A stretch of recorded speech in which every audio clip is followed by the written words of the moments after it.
Me emër të Allahut, mëshirues dhe përdlimtar i madh. Me të vërtetë shpëtuan besimtarët. Allahu i madhruar flet për robërit e tij besimtar e na tregon për lumturinë e tyre, pasi kanë arritur çdo të mirë dhe kanë shpëtuar nga çdo e keqe. Gjithashtu, ai na tregon se si arritën këtë mirësi. Ky ajet është nxitje për t'u pajisur me cilësitë dhe virtytet e larta. Secili le të krahasoj veten e vet me këta të zgjedhur e veprat e tyre dhe të shohë deri ku është në lidhje me cilësitë e përmendura.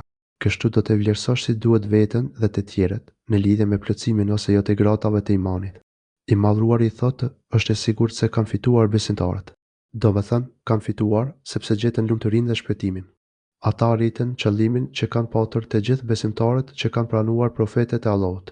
Cilësia e parë e tyre është besimi i vërtet, i sinqert dhe korrekt në çdo gjë që Zoti ka urdhëruar të besohet.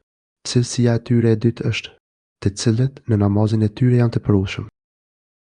Ata, të cilët gjatë faljes së namazit janë të përulur, ata i karakterizon frikë respekti, nështrimi dhe përunësia në namaz. Kjo do të thotë që të jesh i pranishëm me gjithë zemrën në namaz, kur qëndron para Zotit, ta ndjesh praninë e Tij dhe të qetësohesh me afërsinë e Tij. Me këto ndjenja qetësohet zemra e shpirti, madje shfaqet edhe në çdo lëvizje të gjymtyrëve.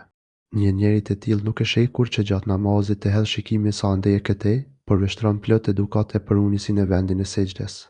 Ai është thellësisht i përqendruar në gjithçka që thot në namaz dhe në çdo lëvizje që bën gjatë tij, nga fillimi deri në fund.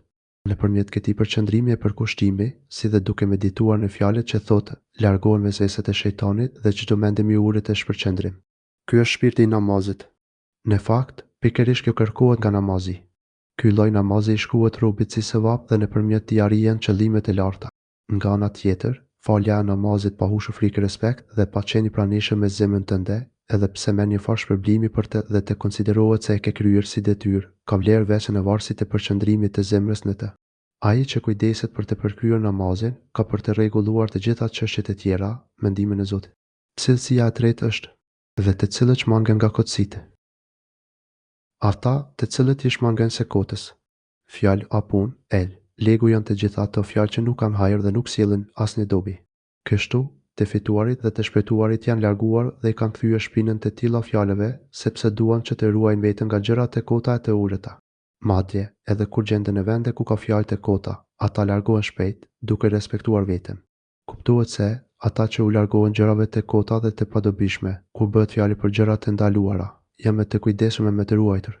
Nëse njeriu është i aftë të ruajë gjuhën deri në delirsinë e tij, atëherë ai mund të jetë i ruajtur në të gjitha çështjet e tij. Kështu i ka thënë profeti Asa Muadh ibn Xhebelit, kur i dha disa porosi, atë tregoja gjë që ruan të gjitha punët e tua. Po, o i dërguari i Allahut, i tha Muadhi. Atëherë, profeti Asa kapi me dorë gjuhën e tij dhe i tha, ruaje këtë. Pra, ruaje gjuhën dhe kujdesu për çdo fjalë që thua. Kështu një prej cilësive më të lëvdueshme të besimtarëve të vërtet është ruajtja e gjuhës nga fjalët e kota dhe ato të ndaluara. Cilësia e katërt e tyre është, dhe të cilët japin zakatin. Ata, të cilët janë të rregullt në dhënien e zakatit, ata e pastrojnë pasurinë e tyre nëpërmjet dhënies së zakatit për të gjitha llojet e pasurive të tyre. Kështu, ata jo vetëm pastrojnë dhe shtojnë pasurinë e tyre, por pastrojnë edhe veten e tyre nga ndonjë mangësi dhe e keqe, të cilat, nëse ju largohesh për hir të Zotit, vetëm lartësohesh e zbukurohesh. Këta fatum janë bamirës në drejtim të adhurimit të Allahut dhe plotësimit të hakut të tij duke e kryer namazin me përkushtim, por janë edhe bamirës ndaj krijesave duke dhënë zakatin. Cilësia e pestë e tyre është, dhe të cilët i ruajnë organet e veta gjenitale. Ata që e ruajnë dëshmërinë e vet. Ata ruajnë veten nga imoraliteti dhe marrëdhëniet intime të jashtëligjshme. Madje, që të jenë sa më të sigurt, ata largohen edhe nga çdo shkakapor rrugë që të afron pranë zinas, si shikimin e harame, prekjet e tij. Ata e ruajnë deri nga çdo gjë e ndaluar, përveç përpos në martesë me gratë e tyre ose me skllavëreshat e tyre, por këto ata nuk janë të qortuar. Dhe shkojnë vetëm me gratë e veta ose me robëreshat që kanë në zotërim, për të cilat nuk fajsohen. Pra, përveç marrëdhëniet me gratë e tyre ose robinjat që janë pronë e tyre. Allahu i madhruar i ka bërë të lejuara këto dy lloj marrëdhëniesh, prandaj njeriu nuk është i qortuar për to, nëse i bën sipas dispozitave të caktuara nga Zoti. Këtu bëhet fjalë për robëreshat e luftës ose ato të blera. Kush kërkon kënaqësi përpos këtyre, të atillët, me të vërtetë janë kundërvajtës. Ndërsa ata që kërkojnë më tepër, ata janë të shfrenuarit. Çdo kush që kërkon të kënaqet me rrugë tjetër, veç marrëdhënieve dhe kënaqësisë me gruan ose me robëreshat, Allahu i Madhëruar e quan El Adun, pra, njeri që e ka kaluar kufirin e caktuar nga Zoti. Të tillët si ai kanë shkelur kufit e Zotit. Nga kuadri i përgjithshëm i këtij ajeti kuptojmë se martesa ashtu quajtur el mutatu me kontratë kohë të përcaktuar është haram. Kjo është një martesë e përkohshme me kontratë, ku përcaktohet edhe kohëgjatja e saj. Për shembull, palët bien dakord që të martohen për 2 ditë dhe pastaj të ndahen. Kjo është një martesë dhe marrëdhënie e parregullt dhe ndaluar, sepse, në këtë rast, gruaja nuk është bashkëshorte e plotë dhe e vërtetë dhe as robinje dhe, si e tillë, janë haram marrëdhëniet me të. Po ashtu, është ndaluar edhe martesa ashtu quajtur nikahul muall, lil. Vereni me kujdes. Allahu i Madhëruar thot ose me robëreshat që kanë në zotërim. Pra, që të lejohet marrëdhëniet me një skllave, ajo duhet të jetë pronëtërsisht një buri dhe jo e ndarë mes atij dhe burrave të tjerë. Nëse një skllave është në pronësinë e 2 zotërinjve, nuk lejohet që të kryen marrëdhënie me të. Pra ashtu sikur nuk lejohet që një grua e lirë të ndahet mes 2 burrave, ashtu edhe një robëresh nuk lejohet të ndahet mes 2 padrove. Ajo duhet të jetë tërësisht nën pronën e njerit. Cilësia e tyre e 6 është: burit i lejohet ta divorcojë dhe ta kthejë gruan e tij 2 herë. Por për herën e tretë, Allahu i lartësuar thot: "E nëse ai buri e ndan atë për herë të tretë, as kësaj atij nuk i lejohet në ta rimarrë, derisa ajo të martohet me një burr tjetër." Pra, pas ndarjes së tretë, burit nuk i lejohet me që ta kthejë gruan e tij, derisa të plotësojë disa kushte, si më poshtë, se pari, ajo duhet të martohet me një burr tjetër. Fjala nikah martesë në sheriat, në kupton martesën e plotë, me të gjitha kushtet e saj, përfshirë edhe marrëdhëniet intime mes bashkëshorteve. Ky është një gjykim të cilin nuk e kundërshton askush. Pra, është kur që gruaja të lidhet në martesë me një burr tjetër, me një akt rregullt procedurial, pas të cilit duhet të kryen marrëdhënie intime mes bashkëshorteve. Së dyti, martesa e gruas me një burr tjetër duhet të jetë me dëshirë dhe jo me qëllimin që ajo të mund të kthehet te burri i parë. Nëse martesa e dytë kryhet formalisht, sa për të bërë të mundur rikthimin te burri i parë, atëherë ajo është e pavlefshme dhe e paligjshme si martesë. Pikërisht kjo lloj martese quhet nikahul muall, lil. Por nëse kjo martesë bëhet me dëshirë dhe me çiftit kryen marrëdhënie seksuale dhe pastaj divorcohen, vetëm atëherë i lejohet gruas që të rikthehet tek burri i parë, nëse e ndan burri i dytë. Shi tefsirin e surës Bekare, ajeti 230. Këtu bëhet fjalë për rregullim dhe disiplinim të trajtimit sklaveve dhe robinjave në kohë kur ato ekzistojnë. Sigurisht që Islami nxiti dhe gjithmonë ka inkurajuar për lirimin e robërve dhe sklavërve dhe rregullimin e jetës së tyre. Por në kohën kur pas luftrave mbeteshin shumë robëresha, ato doshin sistemuar e shpërndar, në mënyrë që të ruajë shoqëria nga shfurja dhe immoraliteti. Kjo bëje mundur duke plotësuar nevojat e këtyre grave robëresha, ose duke i martuar ato, ose duke e kufizuar plotësimin e nevojave të tyre me zotërinjtë e tyre, deri në lirimin e plot nga robëria. Shp. Të shpëtuar janë edhe ata që i ruajnë amanetet dhe obligimet e marra përsipër. Edhe ata, të cilët janë besnikë ndaj amanetit, që u është besuar dhe ndaj premtimit të dhënë. Ata janë të kujdesshëm dhe të përkushtuar në ruajtjen dhe plotësimin e premtimeve. Këtu bëhet fjalë për të gjitha premtimet dhënë Zotit dhe krijesave. Allahu i Madhëruar thot: "Ne u ofruam amanetin qiejve, tokës dhe maleve, por ato nuk dishin ta marrin përsipër, madje u frikësuan prej tij. Ndërsa njeriu e mori përsipër atë amanet. Padyshim, ai është i padrejtë e i paditur." Azab 72. Çdo detyrë që Zoti ka dhënë njeriut është një amanet që duhet respektuar dhe përmbushur. Po kështu duhet vepruar edhe me amanetet ndërnjerëzore, si ato pasurore, sekretet e ndryshme. I Madhëruari thot: "Allahu ju urdhëron që amanetet t'u ktheni atyre që u përkasin dhe, kur të gjykoni midis njerëzve, të gjykoni me drejtësi." Vërtet, sa të mrekullueshëm janë urdhrat që ju jep ai. Allahu dëgjon dhe sheh si veprani. Nisa 58. Kështu duhet vepruar edhe me premtimet, qoftë ndaj Zotit, qoftë ndaj krijesave. Këto janë përgjegjësitë dhe marrëveshjet që njeriu ka marrë përsipër që t'i përmbush, prandaj është detyrim përmbushja e tyre me besnikëri e korrektësi. Nga ana tjetër, është haram mospërfilja dhe ndryshimi i tyre. Cilësi tjetër e këtyre të shpëtuarve është dhe ata që e ruajnë namazin e tyre prej mungesave. Edhe ata që ndaj namazit të tyre janë të kujdesshëm, ata janë të rregullt me namazin, duke e falur atë në kohët e vet dhe duke i përmbushur kushtet, themelet dhe detyrat e tij. Allahu i Madhëruar i lavdëron këta fatum se e falin namazin me frikë, respekt e përunjësi dhe janë të kujdesshëm për rregullat e tij. Nga kjo kuptohet se namazi mund të kompletohet vetëm me 2 elemente, me frikë respekt dhe me kujdesin ndaj rregullave të tij. Nëse cënon një nga këta 2 elemente, namazi është i mangët. Në fund, të gjithë ata që kanë këtë cilësi, ata janë trashëgimtar të denjë. Këta janë trashëgimtarët e vërtetë që do ta trashëgojnë xhenetin Firdeus. Firdeusi është xheneti më i lartë, më i bukur dhe qëndron në mes të gjithë xheneteve. Ky është shpërblimi për këta fatlum, sepse ata kanë cilësitë më të larta më të mira. Por emri Firdeus mund të tregojë të gjithë xhenetin dhe kështu ky është një premtim për të gjithë besimtarët e të gjitha gradave qofshin. Secili do të jetë në nivelin dhe gradën që i takon, sipas veprave që ka bërë dhe aty do të jenë përgjithmonë. Ata kur nuk do të largohen nga ai dhe as nuk kanë për të kërkuar të largohen, sepse atje janë vendosur të gjitha llojet e kënaqësive e mirësive në formën më të plotë dhe të bukur.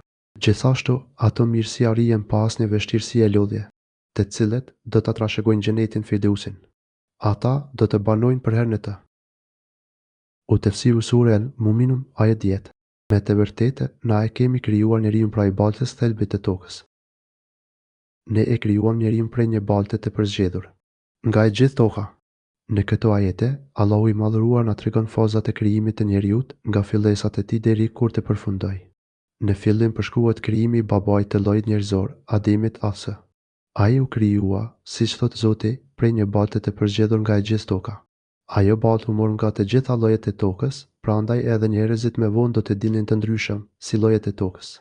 Disa prej tyre janë të mirë, por ka edhe të keqi, ka miqësor, por edhe të ashpër, ka të butë, por edhe të vrasht, ashtu siç ka edhe të tjerë që qëndrojnë mes tyre.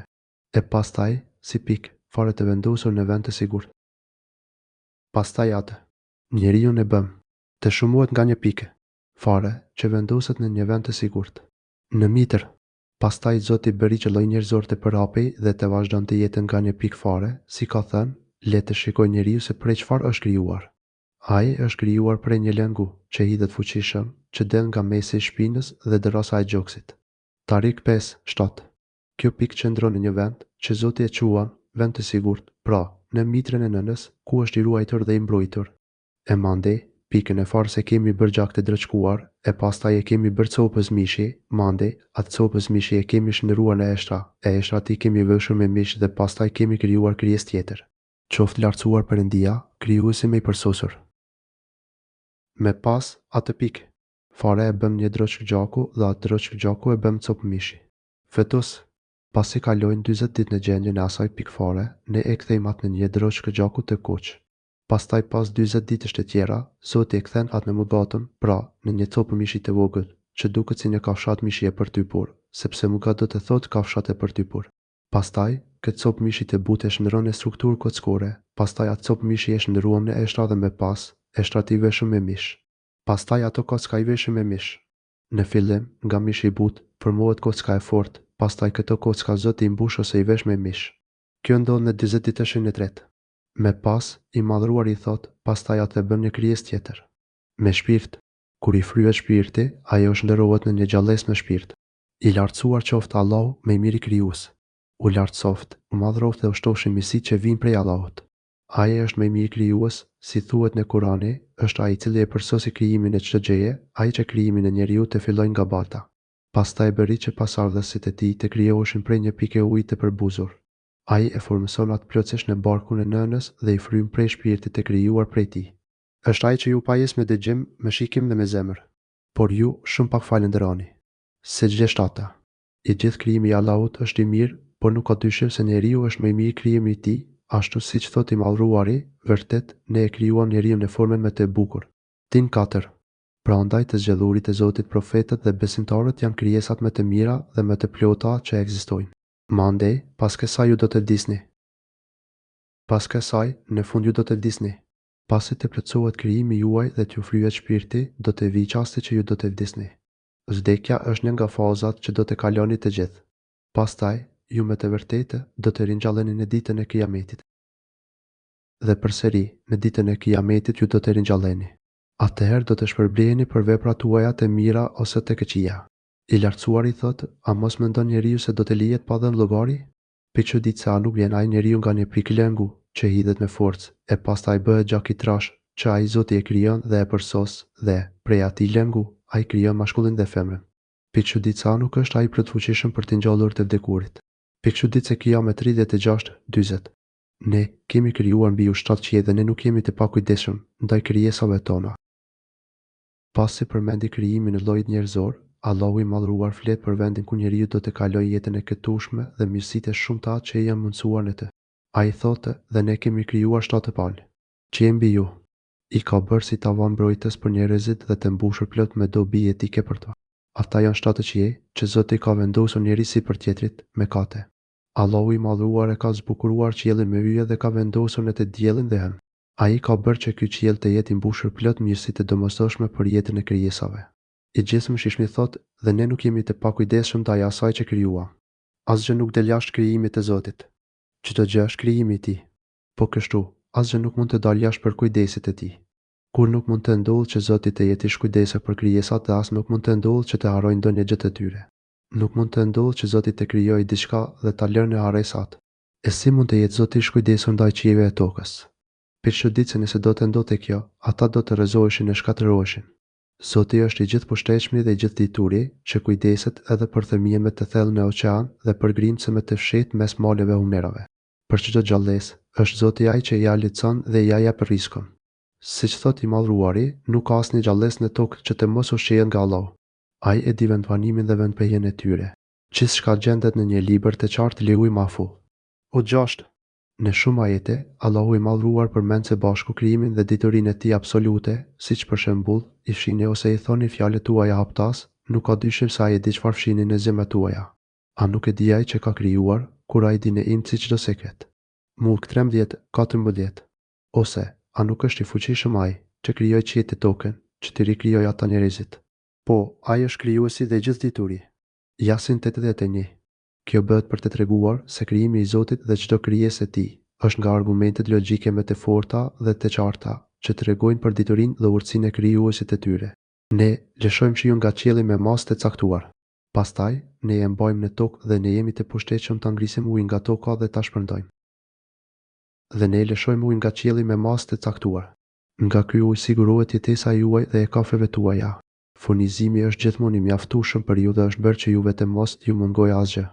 Shiu bie në masë të mjaftueshme për tokën dhe bimësinë që të plotësojë nevojat e saj. Ai bie në forma të bukur dhe të butë, që të mos jetë i dëmshëm e shkatërues për të mbjellat dhe banesat tuaja dhe ne e bëjmë atë. Ujin të futet në tokë për ju. E lëshojmë në tokë, e grumbullojmë dhe ruajmë brenda saj.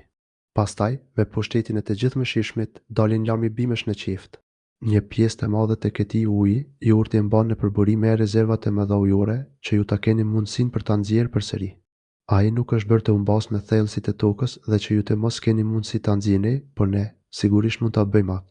Ujin që të humb në thellësitë e tokës mund ta zhduken duke mos e lejuar të bjerë nga qielli ose dhe e bëjmë të zhduket në thellësitë e tokës, që ju të mos mund ta nxjini ose mund të bjerë furishëm e të shkatërrojë gjithçka. Kjo është një ftesë dhe nxitje për krijesat që të shprehin mirënjohjen Zotit për mirësitë që u ka dhënë.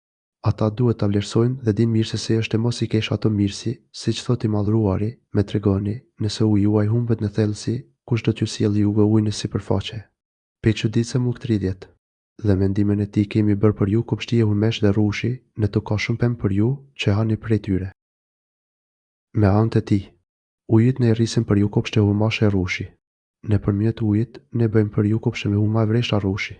Allahu i madhruar i përmend në mënyrë të veçantë këto dy lloje pemësh, edhe pse bimësia që jeton me ujë është shumë e larmishme, sepse ato janë shumë të dobishme dhe vlerat e tyre u kalojnë shumë e shumë bimëve të tjera. Me pas, i madhruari thotë se në të gjitha llojet e bimësisë njerëzit kanë dobi e përfitime. Në ato kopshte ju keni fruta me mbushullim me të cilat ju ushqeni. Nga ato kopshte ju nxjerrni fruta të shumta të llojeve të ndryshme, si ullin, qitro, shege, mullet. Kemi krijuar edhe drurin, që rritet në malin e Sinait, i cili jep vaj dhe melmes e rorin atyre që e han. Dhe krijuam një dru, ullirin që rritet në turi Sinait që jep vaj dhe melmesa për ata që e përdorin për ushqim. Është fjala për pemën e ullirit. Ajo përmendet në mënyrë të veçantë, sepse është pemë shumë e dobishme. Gjithashtu, ulliri rritet shumë në rajonin e Shamit. Një nga mirësitë më dha të kësaj peme është vaji, i cili përdoret për ushqim, por edhe si lëndë djegëse e ndriqim apo gjëra të tjera. Dhe ju, në kafshët keni këshill, na ju japim të pini atë që gjendet në barqet e tyre, e për ju, në to, ka shumë dobi dhe nga ato ju hani. Dhe te bagetit ka. Gjithashtu shenja për të medituar. Ndër mirësitë e Tij të shumta janë edhe bagetit, të cilat Allahu i madhruar ju anështroi dhe i uri në shërbimin tuaj.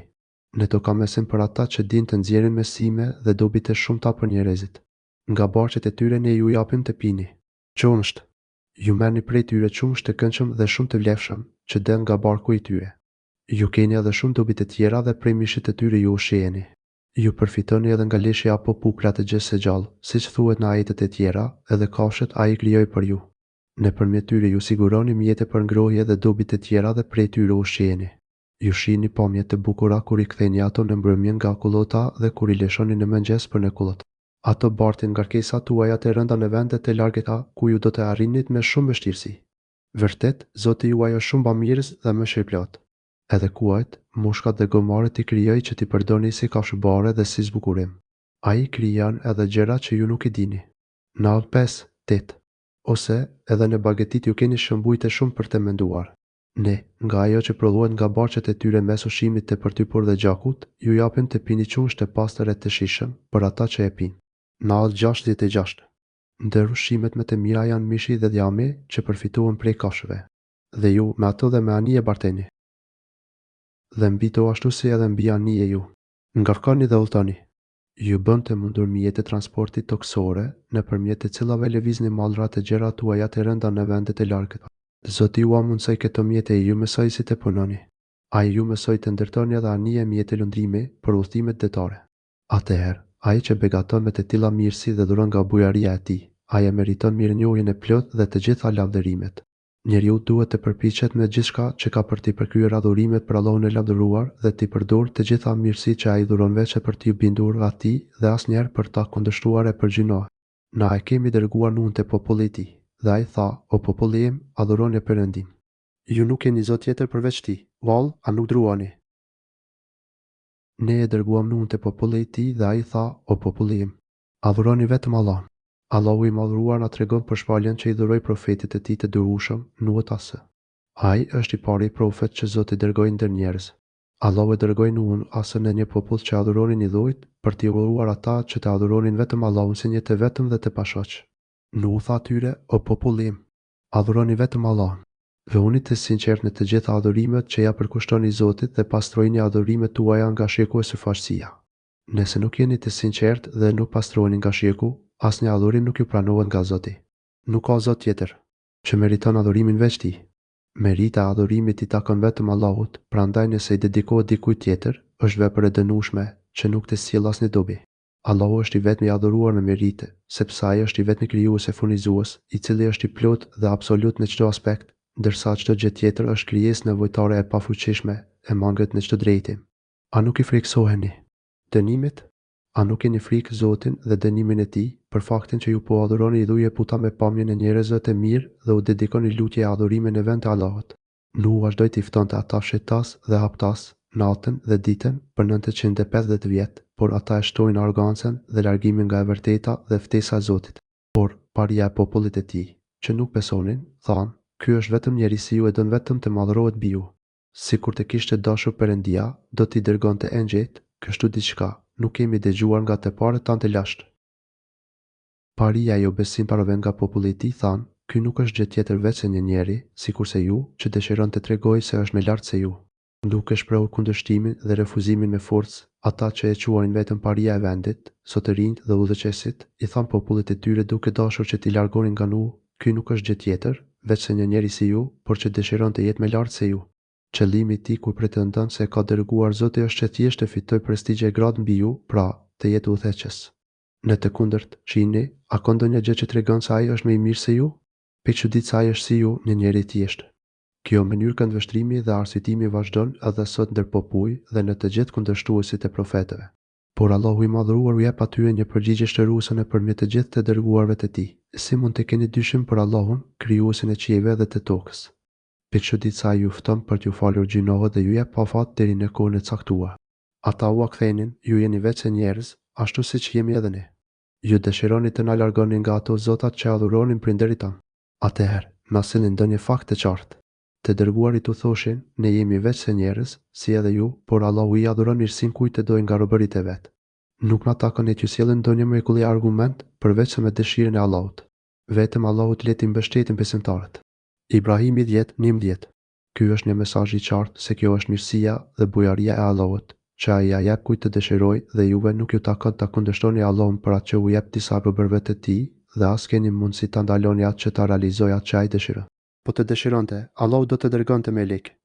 Kjo tregon një tjetër arsyetim të kotë e idhujtarëve dhe mohuesve, të cilët e kushtonin besimin e tyre me një kërkesë të kotë, pra që Zoti të dërgonte melek si profet ndër njerëz në tokë. Edhe pse nuk ka dyshim që Allahu mund të dërgojë melek, nëse dëshiron diçka të tillë, nuk duhet të harrojmë se ai është hakim, i urdhërojmë, mëshirëplot. Si tillë, urtësia dhe mëshira e tij presupozojnë që profetët të jenë nga lloji i njerëzve, sepse ndër të tjera, njerëzit nuk kanë fuqi të komunikojnë me një melek të Zotit. Pra, edhe sikur t'u vinte një melek, ai do t'u paraqitej me formën e një njeriu pur dhe kështu do të ngatroheshë sërish. Ata thonë, përse të mos bëj së bashku me atë një melek. Nëse ne do të zbrisnim një meleke, çështja do të merrte fund dhe atyre nuk do t'u jepej afat. Sikur ata bënin melek, përsëri do ta sinin të ju në formë njeriu, e kështu do t'u angateronim atyre atë që ata janë ngatëruan vetes së vet. E 9. Një tjetër arsyetim i mohuesve është edhe, ne nuk kemi dëgjuar një gjë të tillë nga të parët tanë. Ata pretenduan se nuk kishin dëgjuar ndonjëherë që Zoti të dërgonte profet ndër njerëz. Po ata nuk kishin asnjë argument në këtë fjalë, sepse ata nuk mund të pretendonin se dinin gjithçka nga ndodhjet e popujve të shkuar. Kështu, ignoranca e tyre rreth diçkaje nuk mund të vlente si argument. Sidoqoftë, edhe sikur të ishte e vërtetë që më parë nuk ishte dërguar ndonjë profet, dy do të ishin mundësitë e arsyetimit të drejtë, 1. Ata do të ishin në rrugë të drejtë të udhëzuar dhe kështu nuk do të kishte nevojë që Zoti të dërgonte profet. 2. Ata do të ishin të devijuar, prandaj dërgimi një profeti nga Zoti për ta duhej parë si mirësi, për të cilën ata duhet ta falenderonin Zotin, që i kishte dalluar me diçka që nuk ua kishte dhënë të parëve të tyre, ose që ata nuk mbanin mend se ua kishte dhënë atyre. Rrjedhimisht, fakti që Zoti nuk u ka dërguar profet të parëve nuk mund dhe nuk duhet të shërbejë si argument që të jesh mosmirënjohës për këtë mirësi që t'u dha ty. Një tjetër arsyetim dhe shpifje e tyre për t'i penguar njerëzit që ta besonin Nuhun as se ishte edhe ky. Ai është njeri i marr, e lëreni atë një farë kohe. Disa të tjerë thanë, ai nuk është gjë tjetër veç se një njeri i sëmurë mendërisht. I çmendur, ndaj prisni. E keni durim edhe për pak kohë, që vdekja ta marrë. Ai është një i çmendur, por prisni që ta marrë vdekja. Me të tilla shpifje mundoheshin të jenin poshtë faktin e pamohshëm që Nuhu ishte profet i Zotit. Sigurisht, kjo tregonte se pari mohimin e tyre të fortë. Gjithashtu, tregonte se ata ishin zhytur në kufër dhe në një humbje të largët. Këto trellime nuk mund të shërbenin as pak si arsyetime për të mohuar profetin e Zotit, madje ishin kaq kontradiktore dhe të kota. Kështu, ata, nga njëra anë, thoshin, ky është vetë se një njeri si ju, por që dëshiron të jetë më lart se ju. Kjo do të thotë se ai ka një logjik dhe mençuri jashtë e lartë, sa kërkon të manipulojnë mendjet dhe të bëhet udhëheq si juaj. Pra, ata e pranonin se nuk ishte logjike mençuri, por që sipas tyre, ata duhet të ruheshin se mos mashtroheshin. Por, nga ana tjetër, ata trillojnë diçka që është tërësisht kontradiktore me pretendimin e parë, kur thonë, ai është vetë se një njeri i sëmurë mendërisht. Atëherë, a nuk tregojmë këto trillime se kemi të bëjmë me mashtruese njerëz të humbur, që nuk dinë çfarë flasin dhe qëllimi i të cilëve është thjesht refuzimi i profetit të Zotit me çdo mënyrë që u den pa. Por Allahu gjithmonë do t'i demaskojë në poshtëroj të gjithë ata që kundërshtojnë dhe shprehin armiqësi ndaj tij dhe ndaj profetëve të tij. Ku Nuhu e pa që ata nuk do të pranonin dhe se ftesa e tij vetë u shtonte largimin e mosbesimin, tha: Nuhu tha, o Zoti im, më ndihmo, me që ata më konsiderojnë për gënjeshtar. Ai Nuhu tha, o Zoti im, më ndihmo kundër atyre që më përgënjeshtrojnë. Duke u zemëruar për cënimin e të drejtës së Zotit, kërkoi që ai ta ndihmonte kundër tyre. Ai u zemërua sepse ata e shpërfillën hakun e Allahut dhe mohuan profetin e tij. Ai tha, o Zoti im, mos lër mbi tokë asnjë nga jo besimtarët. Nëse ti i lë, ata do t'i largojnë adhuruesit e tu dhe prej tyre do të lindin vetë të shfrenuar dhe jo besimtar. O Zoti im, me fal mua, falje prindërit e mi, ata që hynë në shtëpinë time si besimtar dhe të gjithë besimtarët e besimtarët. Ndërsa jo besimtarëve shtoj vetë se dëshpërim. Nuh 26:27. Dhe Zoti tregon që ju përgjigj atij, ne e shpëtuam atë dhe familjen e tij prej tmerrit të madh. Pasardhësit e tij i bëm vazhdues të jetës. Ne e bëm atë histori si kujtim për njerëzit e arshëm. Selami paqja qoftë me Nuhun në mbar botën. Kështu i shpërblim të mirët. Ai ishte vërtet prej adhuruesve tan besimtar. Safat 76:8. dhe ne i shpallëm atij, ndërto anije në mbikëqyrjen dhe frymëzimin ton, e kur të vjeu riun e velon fura gufon uji, ngarkon anije prej çdo lloj gjallëse, nga një pa një mashkull dhe një femër dhe familjen tënde, përpos atyre që ka qenë fjala për dënim, dhe mos mu drejto për ata që kanë bërë zullum, se ata, me të vërtet, do të fundosen. Kështu, ne i shpallëm Nuhut, ndërtoi anije në mbikëqyrjen ton dhe sipas urdhrit ton. Allahu i madhëruari ju përgjigj Nuhut duke i dhuruar mjete dhe çdo gjë të nevojshme për shpëtimin nga ndëshkimi që do të zbriste. I madhëruari e urdhëroi Nuhun, ndërtoi anijen në mbikëqyrjen ton dhe sipas urdhrit ton. Pra, fillo ndërtimin e anijes për udhëtimin ton dhe mendimin ton. Ti do të jesh në mbrojtjen ton dhe për kujdesin e vazhdueshëm, sepse ne do të shohim e dëgjojmë gjithmonë. Pastaj, kur të vijë uriun dhe të shpërthejnë burimet e tokës, atëherë ngarkon atë nga një çift prej secilit lloj, mashkull dhe femër. Pra, kur të vijë uriu për tufanin me të cilën do të ndeshkohen, toka do të shpërthejë me burimet e saj, madje edhe nga guvat e zgjarta vulkanike do të shpërthejë ujë. Kur kjo të ndodh, atëherë ngarkon anije nga një çift prej secilit lloj. Pra, fut në anije nga çdo lloj kashe në çift, që nga ata të vazhdojë jetën të llojit tyre e të shumohen në tokë. Kështu do të vazhdojnë jetën në tokë ata që Zoti do t'i lejojë me urtësinë e tij. Le të hipra dhe familja jote me përjashtën të atyre, për të cilët tashmë është marrë vendimi. Hipen anije dhe familjen tënde, përveç atij që u vendos të mbetet me të ndeshkuarit, dhe ky ishte djali i Nuhut. Dhe mos kërko falje prej meje për ata që janë keqbërës, sepse ata do të mbiten. Mos mu lut mua për shpëtimin e tyre, sepse urdhri i Zotit tashmë është dhe ne ka marrë fund që ata do të jenë me të ndeshkuarit, të mbiturit. Kur të vendosesh në barkë ti dhe ata që janë me ty, thuaj, falenderojmë Perëndin, i cili na shpëtoi prej popullit zullumçar. Kur të hipesh në anije së bashku me ata që janë me ty, thuaj, i lavdëruar qoftë Allahu, i cili na shpëtoi prej popullit të keqbërës. Mos, pasi të keni hipur në anije dhe të keni marrë rrugën përmes detit të davëzuar, lavdërojeni Allahun, që ju shpëtoi dhe thoni, Elhamdulillah, Lahid, Ledhenexh, Xhanamine Kamit, Alimin, i gjithë lavdërimi i qoftë Allahut, i cili na shpëtoi nga populli i keqbërës mohës. Allahu e mësoi profetin e tij Nuh dhe ata që shpëtuan së bashku me të, që të thonë këto fjalë në shenjë mirënjohje e lavdërimi për të, që i mbrojtin nga populli zullumçar, duke i larguar fillimisht nga veprat e tyre te keqia mohimi, dhe pastaj duke i ruajtur nga ndëshkimi i merituar për atë mohim me shfrenim. Dhe thuaj, Zoti im, me lëshu në vend të bekuar dhe ti je më i miri që jep vend të bekuar. Dhe thuaj, o Zoti im, me zbrit me bekimin tënd, sepse ti je më i miri atyre që na zbresin. Për ju ka mbetur edhe një mirësi tjetër, për të cilën duhet të lusni Allahun e madhëruar, që ai t'ju bëjë të mundur të vendoseni në një vend të begatshëm. Kështu, Allahu i madhëruar ju përgjigj lutjes së Nuhut asë. Pastaj erdhi urdhri, o tokë, këltite ujin tënd, dhe ti, o qiell, ndale shiun tënd. Uji u të roq, urdhri u zbatua dhe anija u nda në malin El Gjudi. Pastaj erdhi fjala, malkuar qoftë populli i keqbërës. O 44. Me pas urdhri o Nuh, zbarko me paqe nga ne, me bekimet e shumta për ty dhe për popujt që janë me ty në anije. Por do të ketë popujt që do t'u japim kënaqësi për një farë kohe, por pastaj do t'i godasim me një ndeshkim të dëmshëm. O 48. Me të vërtetë, në këtë ka argumente dhe ne, me të vërtetë, i vëmë në sprovë njerëzit. Sigurisht në këto, ngjarja të popujve ka argumente. Për njerëzit që kuptojnë, në këtë histori ka shenja dhe argumente të qarta se Allahu është i vetmi i adhuruar me merit dhe se Nuh ishte i dërguar i tij besnik, kurse populli i tij ishte mashtrues e mosbesimtar. Në këtë histori gjejmë fakte të qartë se Allahu i madhruar është i mëshirshëm për robërit e tij, pasi gjatë kohës kur e përbyti botën e banorët e saj, shpëtoi pasardhësit e njerëzimit që do të vinin vetëm prej linjës së Nuhut. Edhe vetë anija e madhe ishte një nga shenjat e Allahut të lartësuar, siç thot, ndërsa të hipën në një anije prej derasash dhe goshtësh, që lundronte nën sytë tan. Kjo si shpalim për atë që u mohua. Ne e lëmë atë si shenjë, por a ka ndonjë që merr mesim? Ka merr 13, 15. Ndërsa këtu i madhruari thot, ne gjithmonë kemi vënë ata.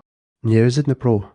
Kështu i tregon Zoti historitë e popujve dhe mënyrën se si i sprovoi ata, që njerëzit të marrin mesin dhe të gjejnë rrugën e drejtë. Edhe në këtë sure ai solli së bashku shumë shenja argumente. Pasi përmendi Nuhun asë dhe popullin e tij që u ndeshkua, i lartësuari thot: "Na, pas tyre, krijuan gjenerat tjetër. Pas tyre, ne sollëm një popull tjetër." Nga jetët vijuese duket qartë se ai ishte populli i Themudit, në të cilën u dërgua profeti Salih sepse ka shumë ngjashmëri me historinë e tyre.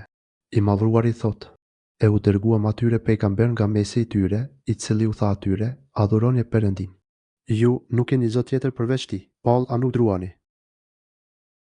dhe u dërguan një profet nga mesi i tyre, që u tha, adhuroni vetëm Allahun. Nuk ka zot tjetër që meriton adhurimin veç tij. A nuk i friksoheni dënimit? Allah u dërgoi një profet nga mesi i tyre, të cilët ata ja njihnin prej ardhjen, besnikërinë dhe sinqeritetin, në mënyrë që ta pranonin e ta pasonin me kënaqësi e bindje.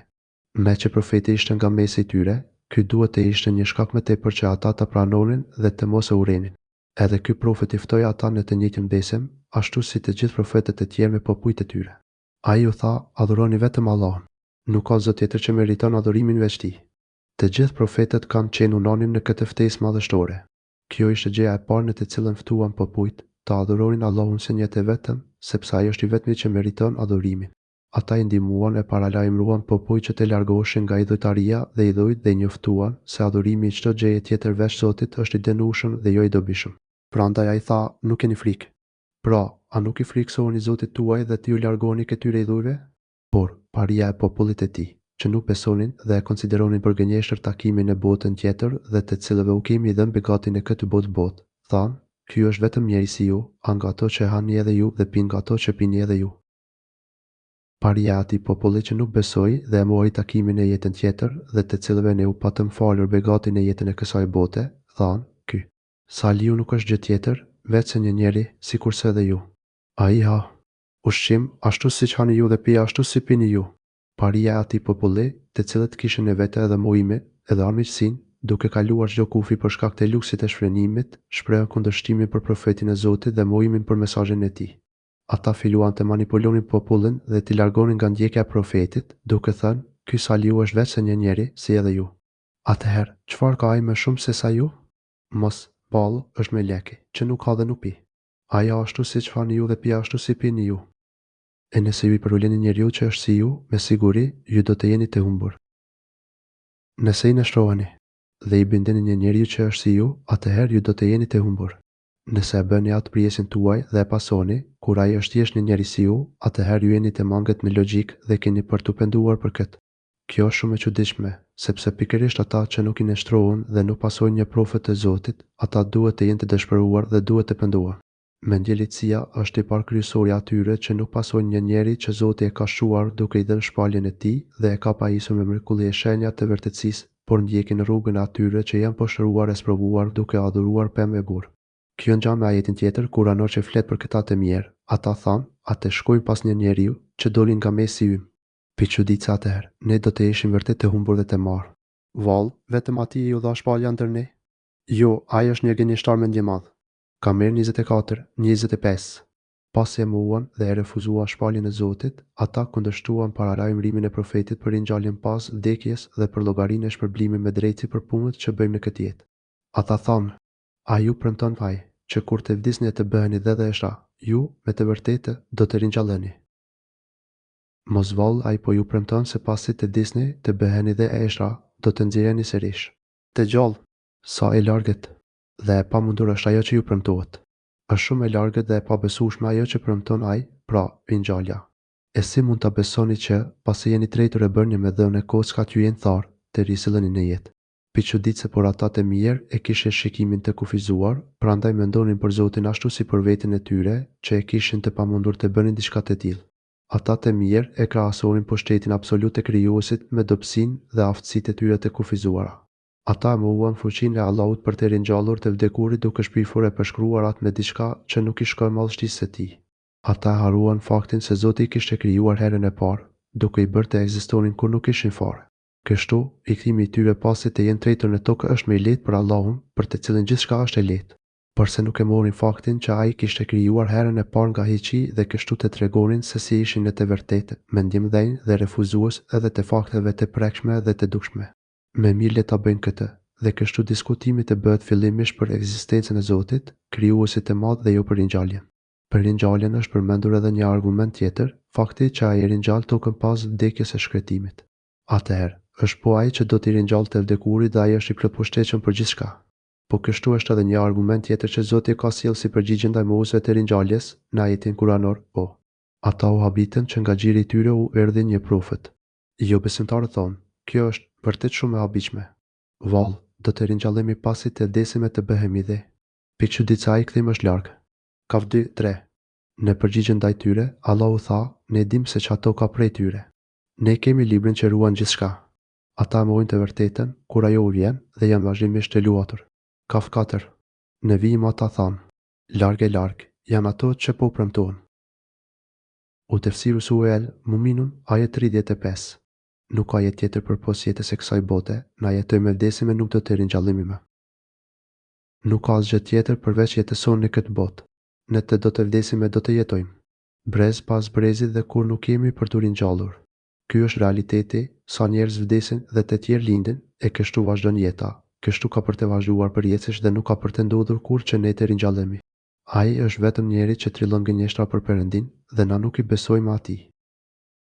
Ai Saliu nuk është tjetër veç se një njeri që trillon gënjeshtra për Allahun dhe ne nuk i besojmë atij. Ai është veç se një njeri i çmendur, i cili pretendon se është vetëm një Zot dhe se do të vijë një ditë që krijesat do të ringjallen dhe duhet të japin llogari para këtij Zoti. Kështu që prisni sa të vdes. Me këto fjalë, ata jepnin të kuptuaj se nuk po e ndishkonin ose vërisnin atë për shkak se e gjykonin si një të çmendur, e jo sepse e nderonin dhe respektonin. Ai, sipas tyre, ishte thjesht një i çmendur që nuk i vijeshin re fjalët dhe as nuk merrin në përgjegjësi për ato që thoshte. Me fjalë të tjera, tashmë nuk kishte me vend për polemika e diskutim rreth pranimit ose saktësisë së shpalljes dhe ftesës së tij, sepse ata që kishin të bindur për kocsinë e saj, por tani çështja ishte që ata ndishkonin për ato që thoshte apo jo. Në fund, me mendjen e tyre, e pan të udhës që të mos e ndishkonin, edhe pse e kishte bërë hak një gjë të tillë. Subhanallah, a ka arrogancë dhe padrejtësi më të madhe se sa kjo? Pi çuditë ky është kulmi i fyrjes që mund t'i bësh në profetit e Zotit dhe shprehje e madhe e mosbesimit te Zoti. Kulmojimi i tyre u ashpërsua dhe nuk mbeti me mundësi që ata të dëgjonin e përfitonin nga paralajmërimet, profeti u lut kundër tyre. Pejgamberi tha, o Zoti im, më ndihmo, me që po ma konsiderojnë gënjeshtar. Ai Saliu tha, o Zoti im, më ndihmo kundër atyre që më përgënjeshtrojnë. Ndeshkoi dhe poshtëroi që në këtë jetë për mohimin e tyre, para dënimit të ahiretit, ku sigurisht që do të marrin atë që meritojnë. Perëndia tha se shpejti do të pendohen ata. Allahu tha se shpejti ata do të dëshpërohen. Kjo ishte përgjigjja ndaj lutjes së profetit AS. I Madhëruari thot: me të drejtë i kaploi ata zëri i tmerrshëm dënimi i merituar dhe ne i bëm ata si limërisht të lumit. Larg qoftë nga mëshira populli zullumçar. Atëherë ata i rrëmbeu oshëtima. Dënimi. Ky ndeshkim ishte më së drejtë. Ai nuk ishte i pamerituar. Ai erdhi si drejtësi nga Zoti për zullumet e tyre. Kështu, ata i goditin një voshëtim e madhe, e cila i vrau që të gjithë dhe ne i bëm ata sikur të ishin në dhurina gjithësht e thara. Ata u shndruan në mbeturina, si ato që nxjerr lumin e breg. Në një ajet tjetër thot, ne lëshuam kundër tyre vetëm një ushtim dhe ata u bën si shtroj vathi. Kamer 31. Larg mëshirës se Zoti qoftë populli keqbërës. Pas ndëshkimit, ata i ndoqi mallkimi i Zotit dhe poshtërimi para gjithë botës. I lartësuari thot, për ta nuk vajtuan as qielli as toka dhe as nuk patën kohë që të shpëtonin ndëshkimit. Tuan 29. Pas tyre, ne kemi krijuar gjenerata të reja. Pas tyre, ne sollëm popujt e tjerë. Pas këtyre njerëzve që mohuan profetët, ne sollëm shumë popujt e tjerë. Asnjë popull nuk mund as ta shpejtojë as ta ngadalsoj kohën e caktuar të zhukjes së tij. Asnjë popull nuk mundi ta shpejtojë e as ta vonojë afatin e vet. Çdo popull ka fatin e vet, të cilën as nuk mund ta përshpejtojë e as nuk mund ta shtyjë për më vonë. Dhe kemi dërguar pejgamber njërin pas tjetrit. Kurdo që i ka ardhur ndonjë populli pejgamberi i tyre, ata e kanë përgënjeshtruar atë. Kemi bërë që njëri popull të vijë pas tjetrit popull dhe i kemi bërë ata tregim historik. Qoftë larg populli që nuk beson. Me pas, ne i dërguam profetët ta njëri pas tjetrit. Zoti dërgoi ndër popull profetë shumë që vinin njëri pas tjetrit në mënyrë që njerëzit të pajiseshin me besimin e saktë dhe të ktheheshin tek ai të bindur dhe të nënshtruar. Por gjithmonë popujt i kanë mohuar dhe nuk u janë bindur profetëve të Zotit.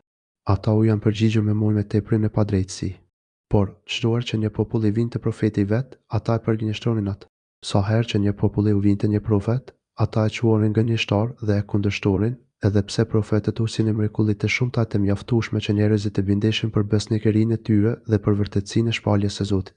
Në fakt, thjesht duke vështruar me kujdes ftesën e profetëve dhe ligjin e Zotit, do të ishte më së mjaftueshme për të gjykuar drejt dhe për të provuar besnikërinë e këtyre profetëve dhe faktin se ata u dërguan nga Zoti i botës. Prandaj, ne i dënuam ata popull njëri pas tjetrit. Pas mohimit të besimit dhe refuzimit të profetëve nga ana e tyre, ne i shkatruam dhe i shfarosëm ata njeri pas tjetrit dhe nuk lam në këmbë asnjë prej tyre. Vendbanimet e tyre u shkretuan dhe i bëm që të përmenden në tregime. Historia e tyre mbeti si legjendë, që brezat e tregonin njeri pas tjetrit.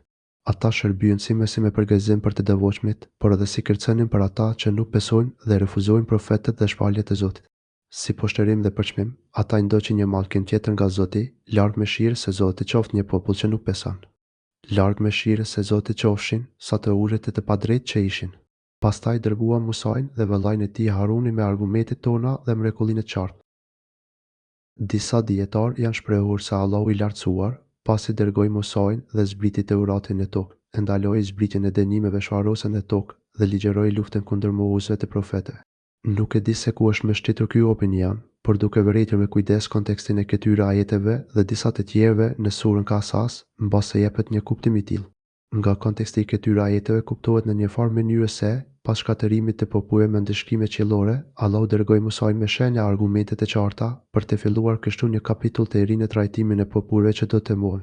Nëse dikush mendon të kundërtën prej faktit se Zoti e ndeshkoi me shfarosi faraonin dhe popullin e tij, këtyre i përgjigjemi duke thënë se shkatërimi i faraonit ndodhi para zbritjes së Teuratit.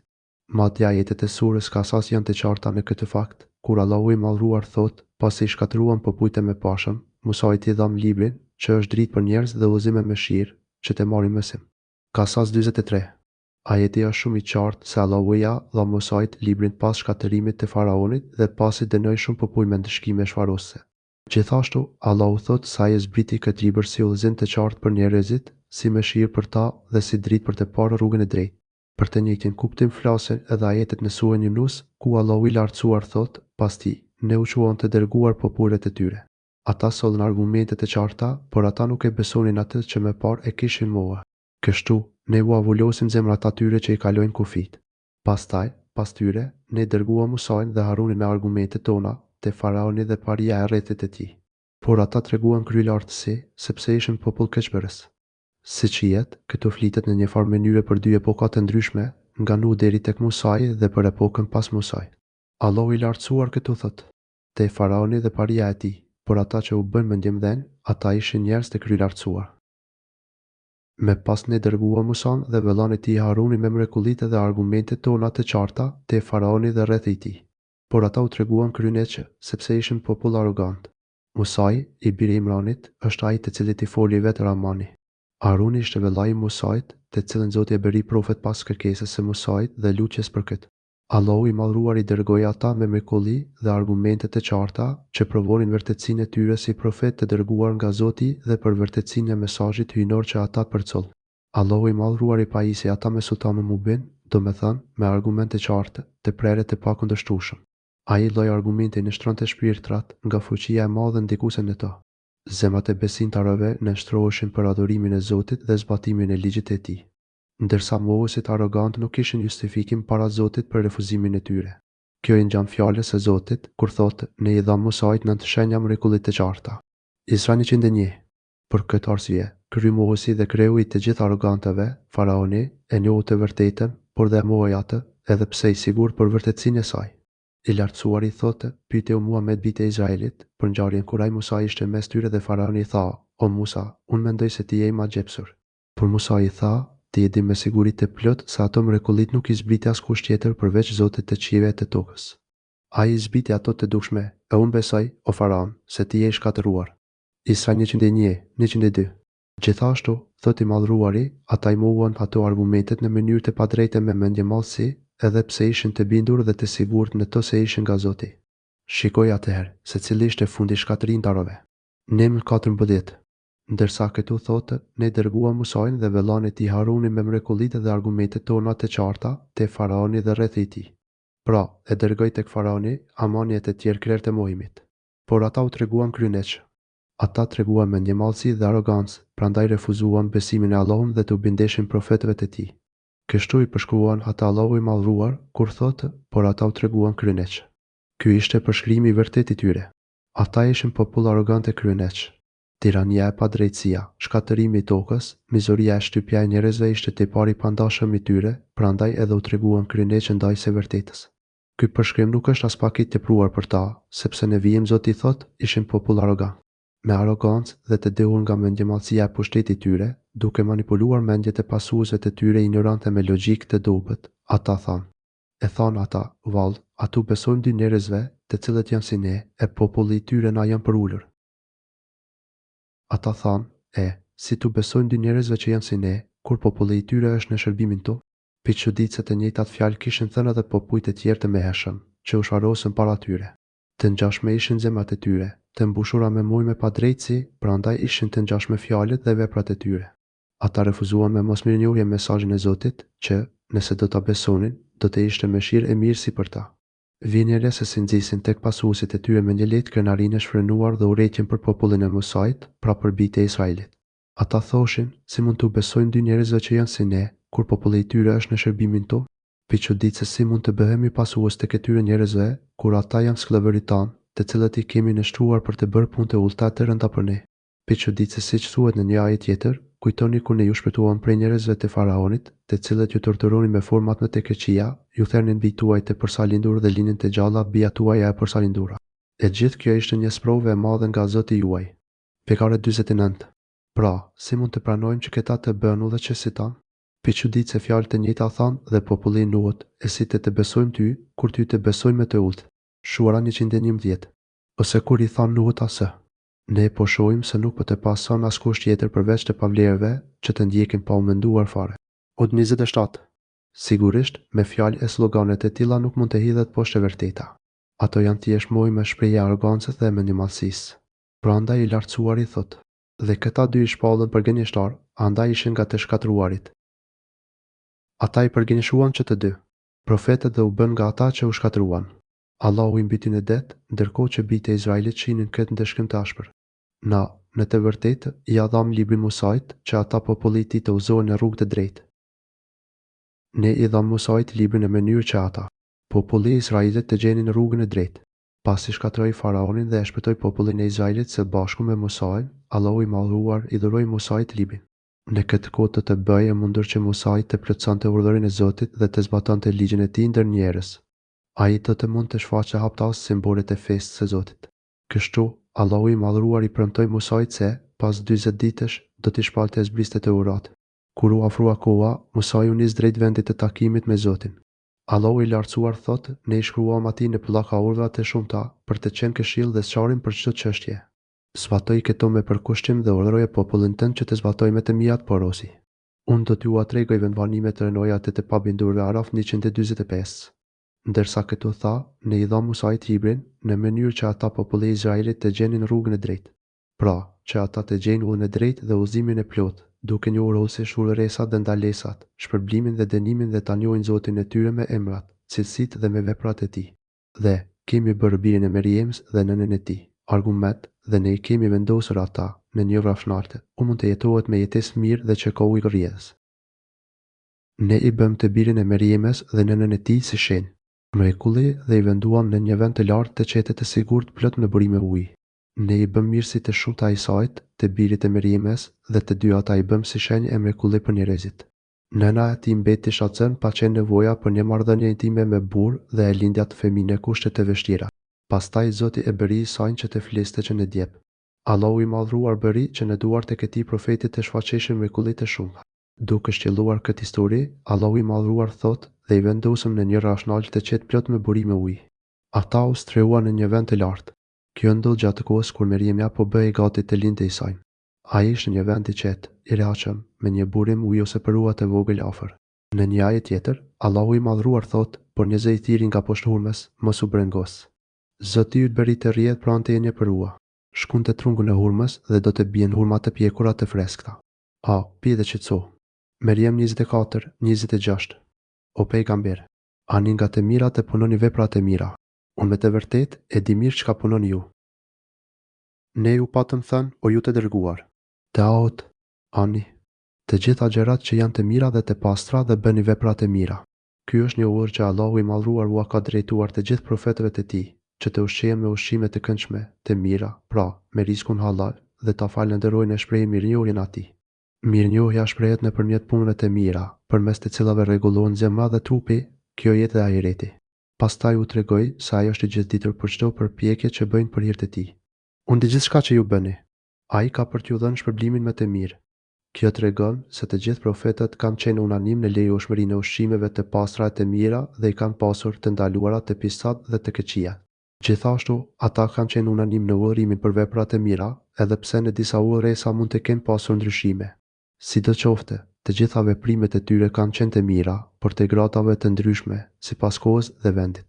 Kështu mund të themi me bindje se çdo vepër e mirë, e cila është e tillë në çdo kohë dhe vend, ka qenë gjithmonë ligj i pranuar unanimisht dhe i kryer nga të gjithë profetët.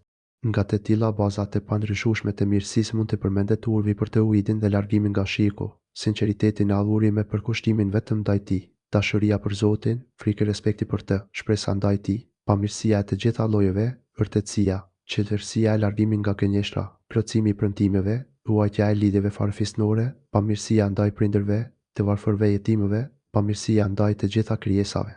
Për këtë arsye, dietarët dhe të urtët që kishin njohuri për librat e shkruar hyjnor, në kohën kur u dërgua Muhamedi as si profet, argumentonin për vërtetësinë e profetësisë së tij duke parë natyrën e udhëresave që ai solli dhe të ndalesave që caktoi.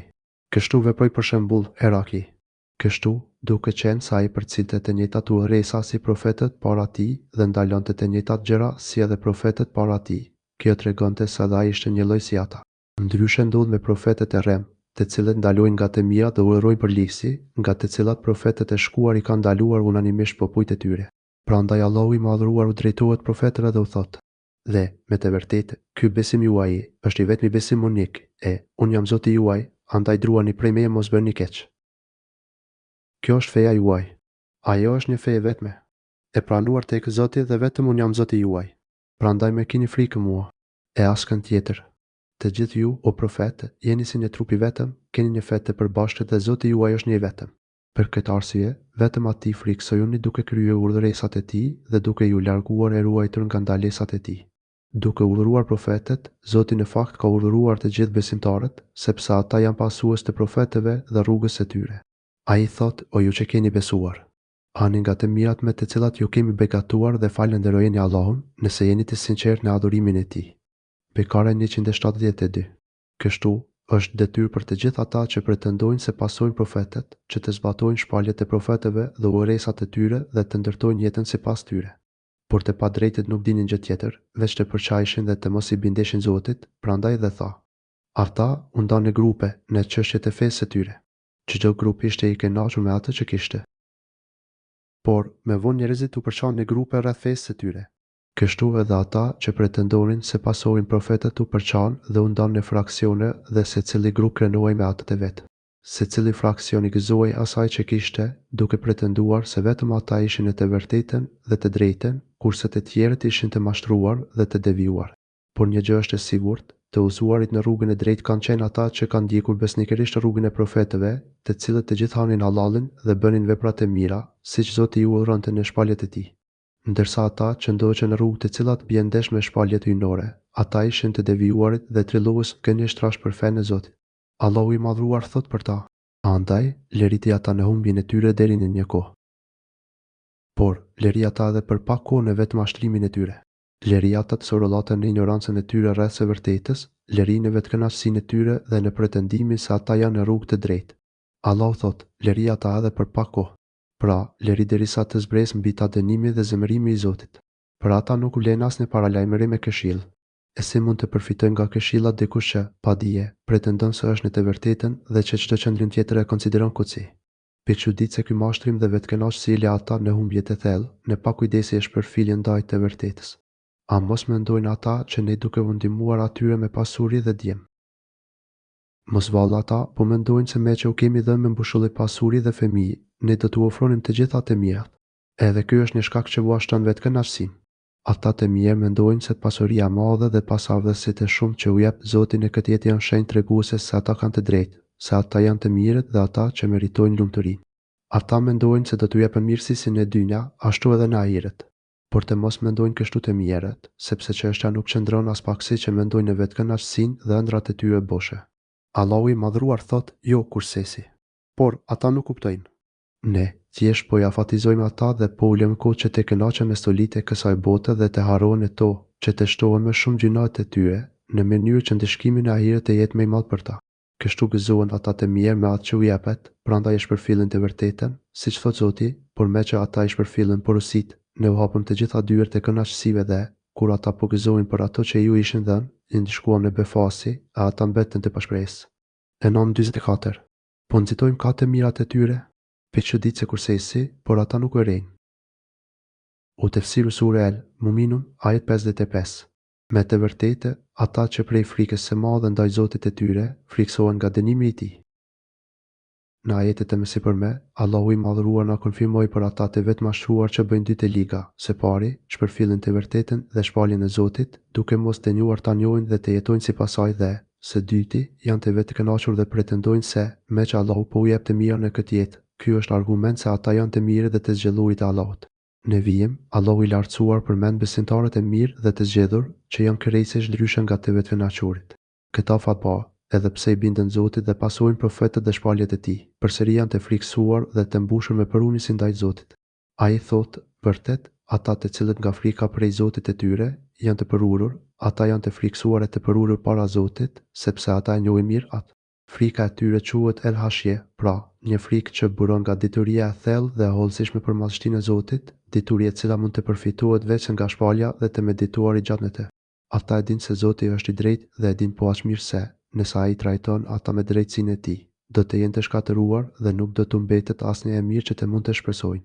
Nga ana tjetër, ata e njohin mirë vetveten, pa drejtsinë dhe ignorancën që i karakterizon si krijesa të brishta dhe e shohin se janë shumë të mangët në plotësimin e hakut të Zotit.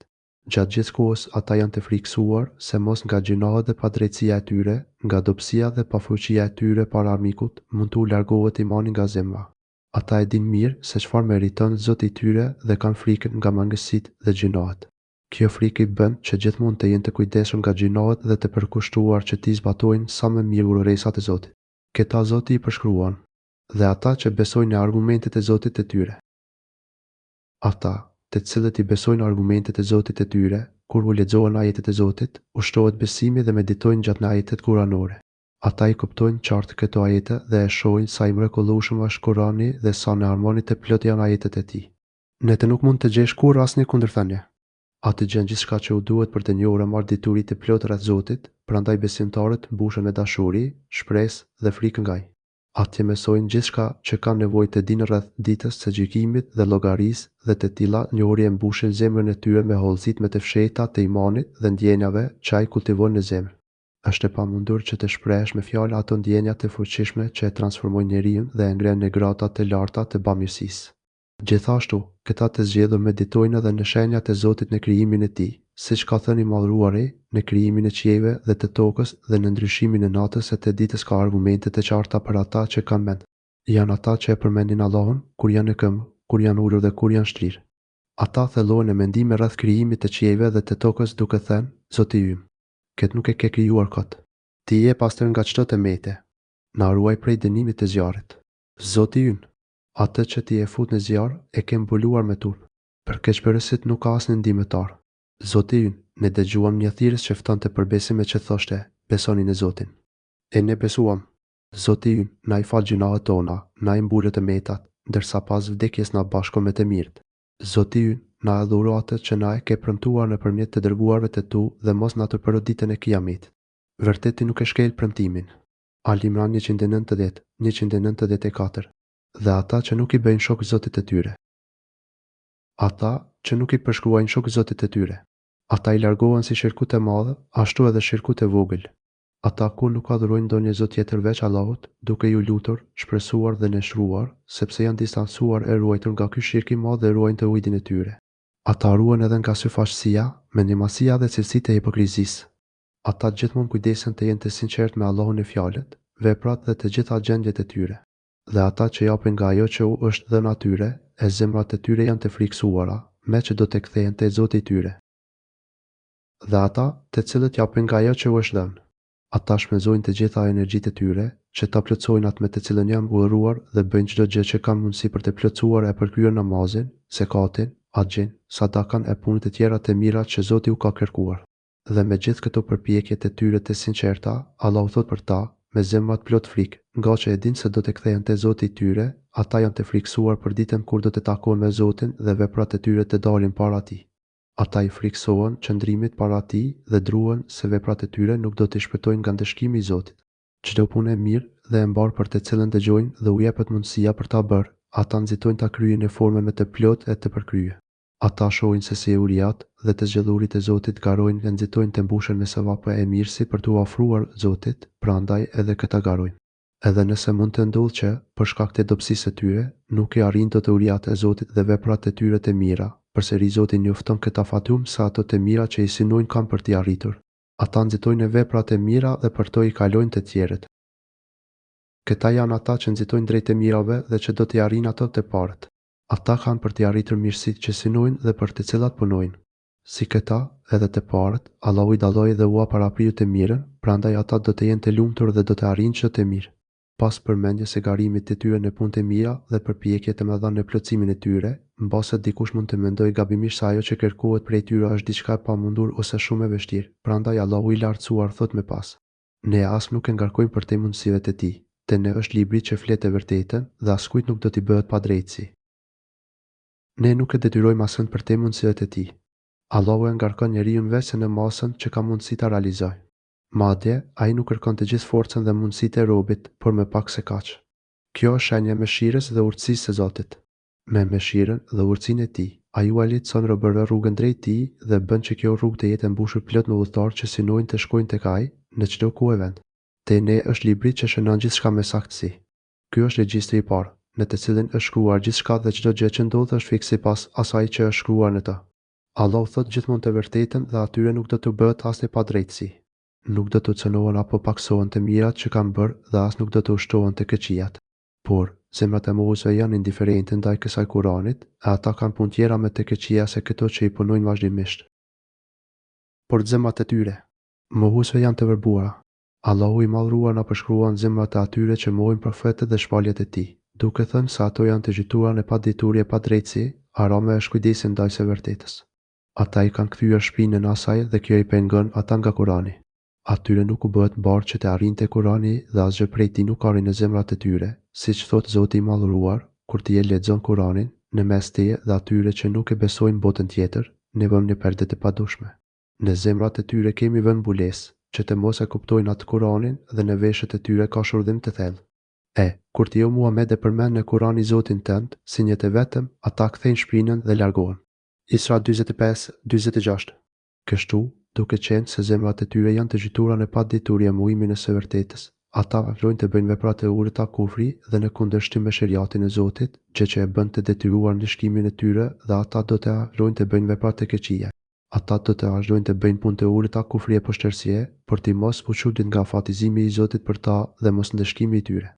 Allahu i urtë dhe i plot pushtetshëm ja afatizon ata që të mund të kryejnë ato vepra që është shkruar se do t'i bëjnë.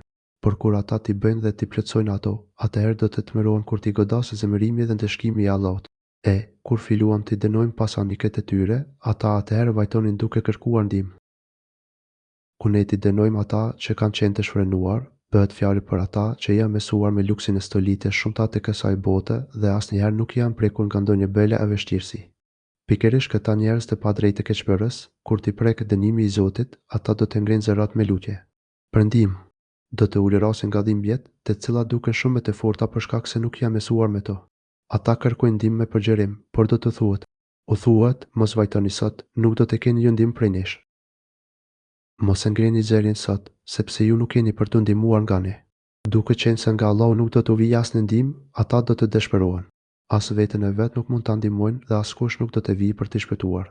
Nëse dikush pyet, po pse erdhën ata në këtë pikë? Përgjigjja është: juve, madje, u janë lexuar ajetet e mia, por ju të riqeshit mbrapa. Sepse, kur ju lexoheshin ajetet e mia, ju u ktheni shpinën dhe iknit. Ajetet e Zotit ju lexoheshin që ju t'i besorit ato dhe të përkushtoheshit për të adhuruar Zotin dhe për të jetuar sipas ligjit e tij, por ju refuzuat ta bëni diçka të tillë.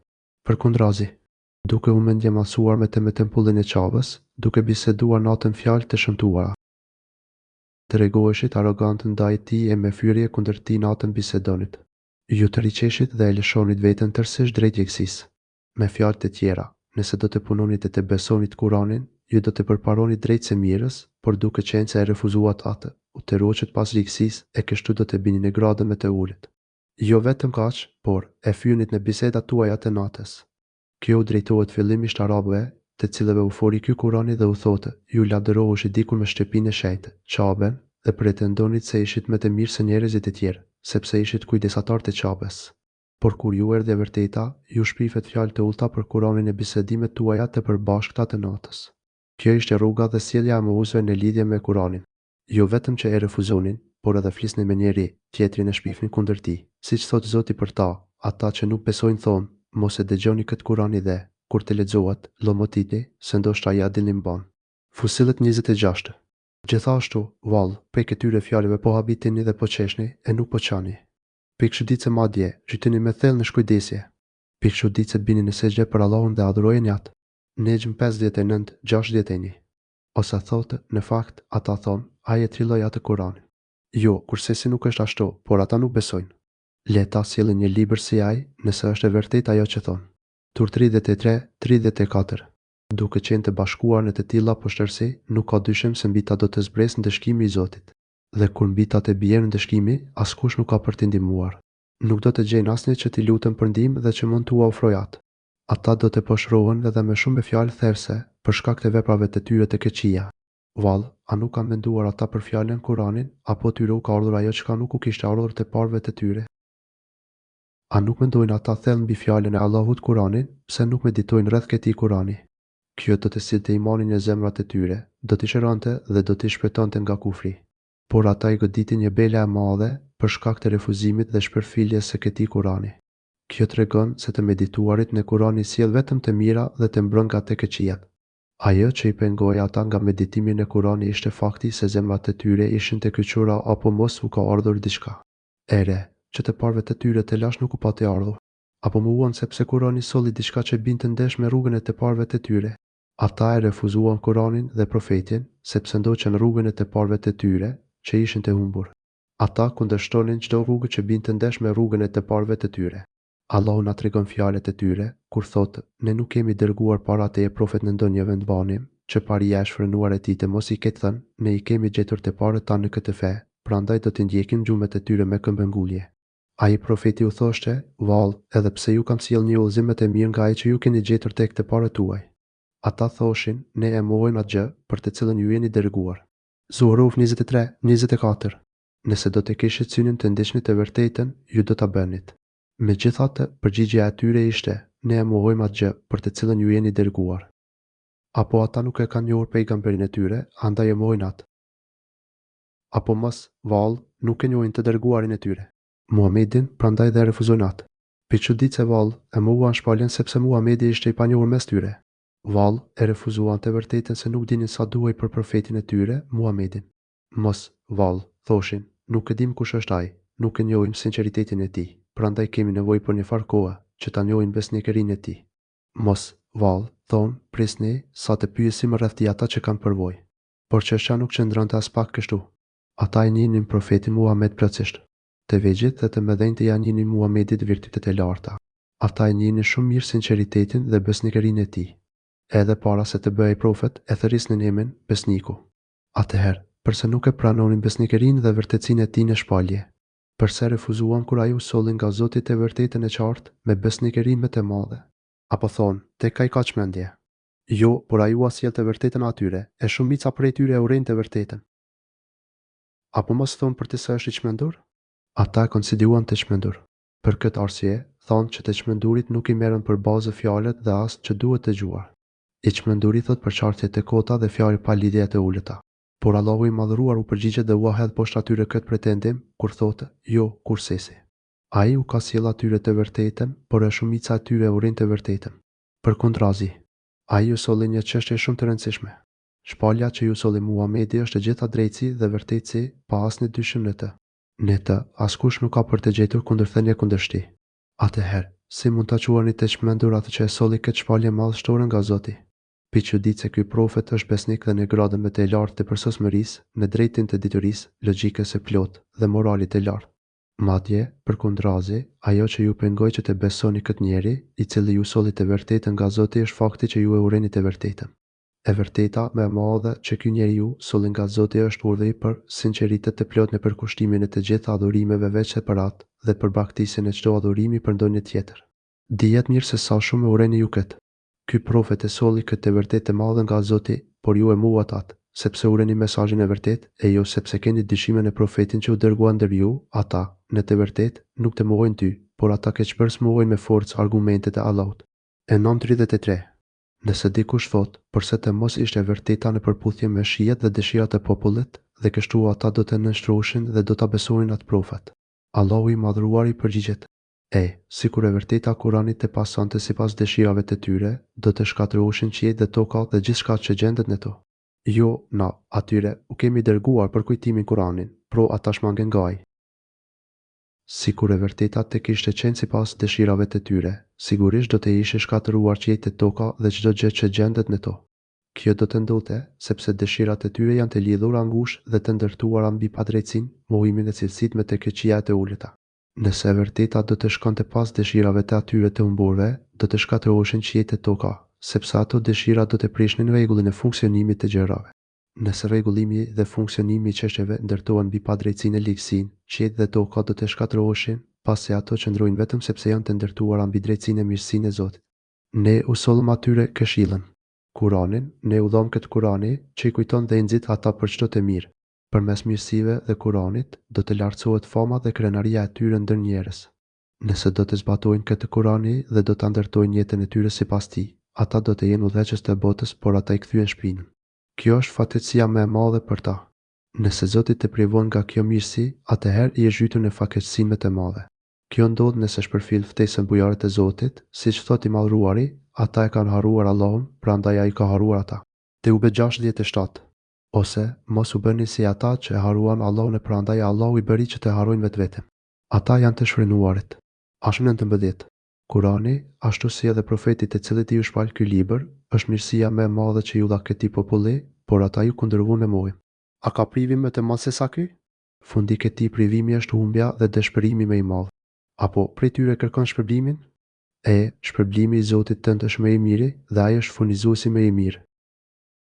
Mos, vallë po kërkon atyre ndonjë shpërblim? Mos, vallë, ata nuk vinë pas teje sepse ti po kërkon shpërblim ose pjesë prej pasurisë së tyre. A mos po kërkon atyre shpërblim që i rëndon ata nga shpenzimet? Nëse vërtet do të kërkoje diçka të tillë, kjo do t'ua bënte të vështirë pasimin e rrugës tënde. Por, sigurisht, çështja nuk qëndron as pak kështu, por shpërblimi i Zotit tënd është më i miri dhe ai është furnizuesi më i mirë. Kjo i ngjan shumë fjalës që çdo profet i ka thënë popullit e vet, o populli im. Unë nuk ju kërkoj ndonjë pasuri për këtë. Shpërblimi im është vetëm nga Allahu. Hud 29. Të tillë kanë qenë të gjithë profetët. Ata nuk i kanë ftuar popujt e tyre tek e vërteta duke patur ndonjë interes.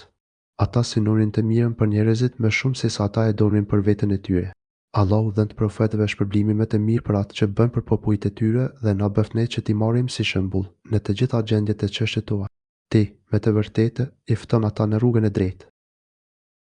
Me të vërtetë, ti po i fton ata në rrugë të drejtë.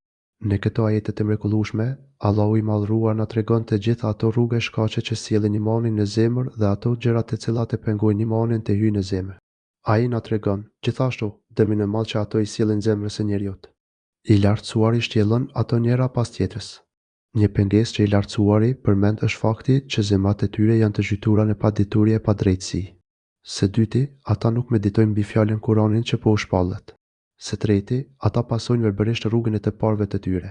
Së katërti, ata i quajtën profetët e tyre të çmendur, siç u përmend më parë.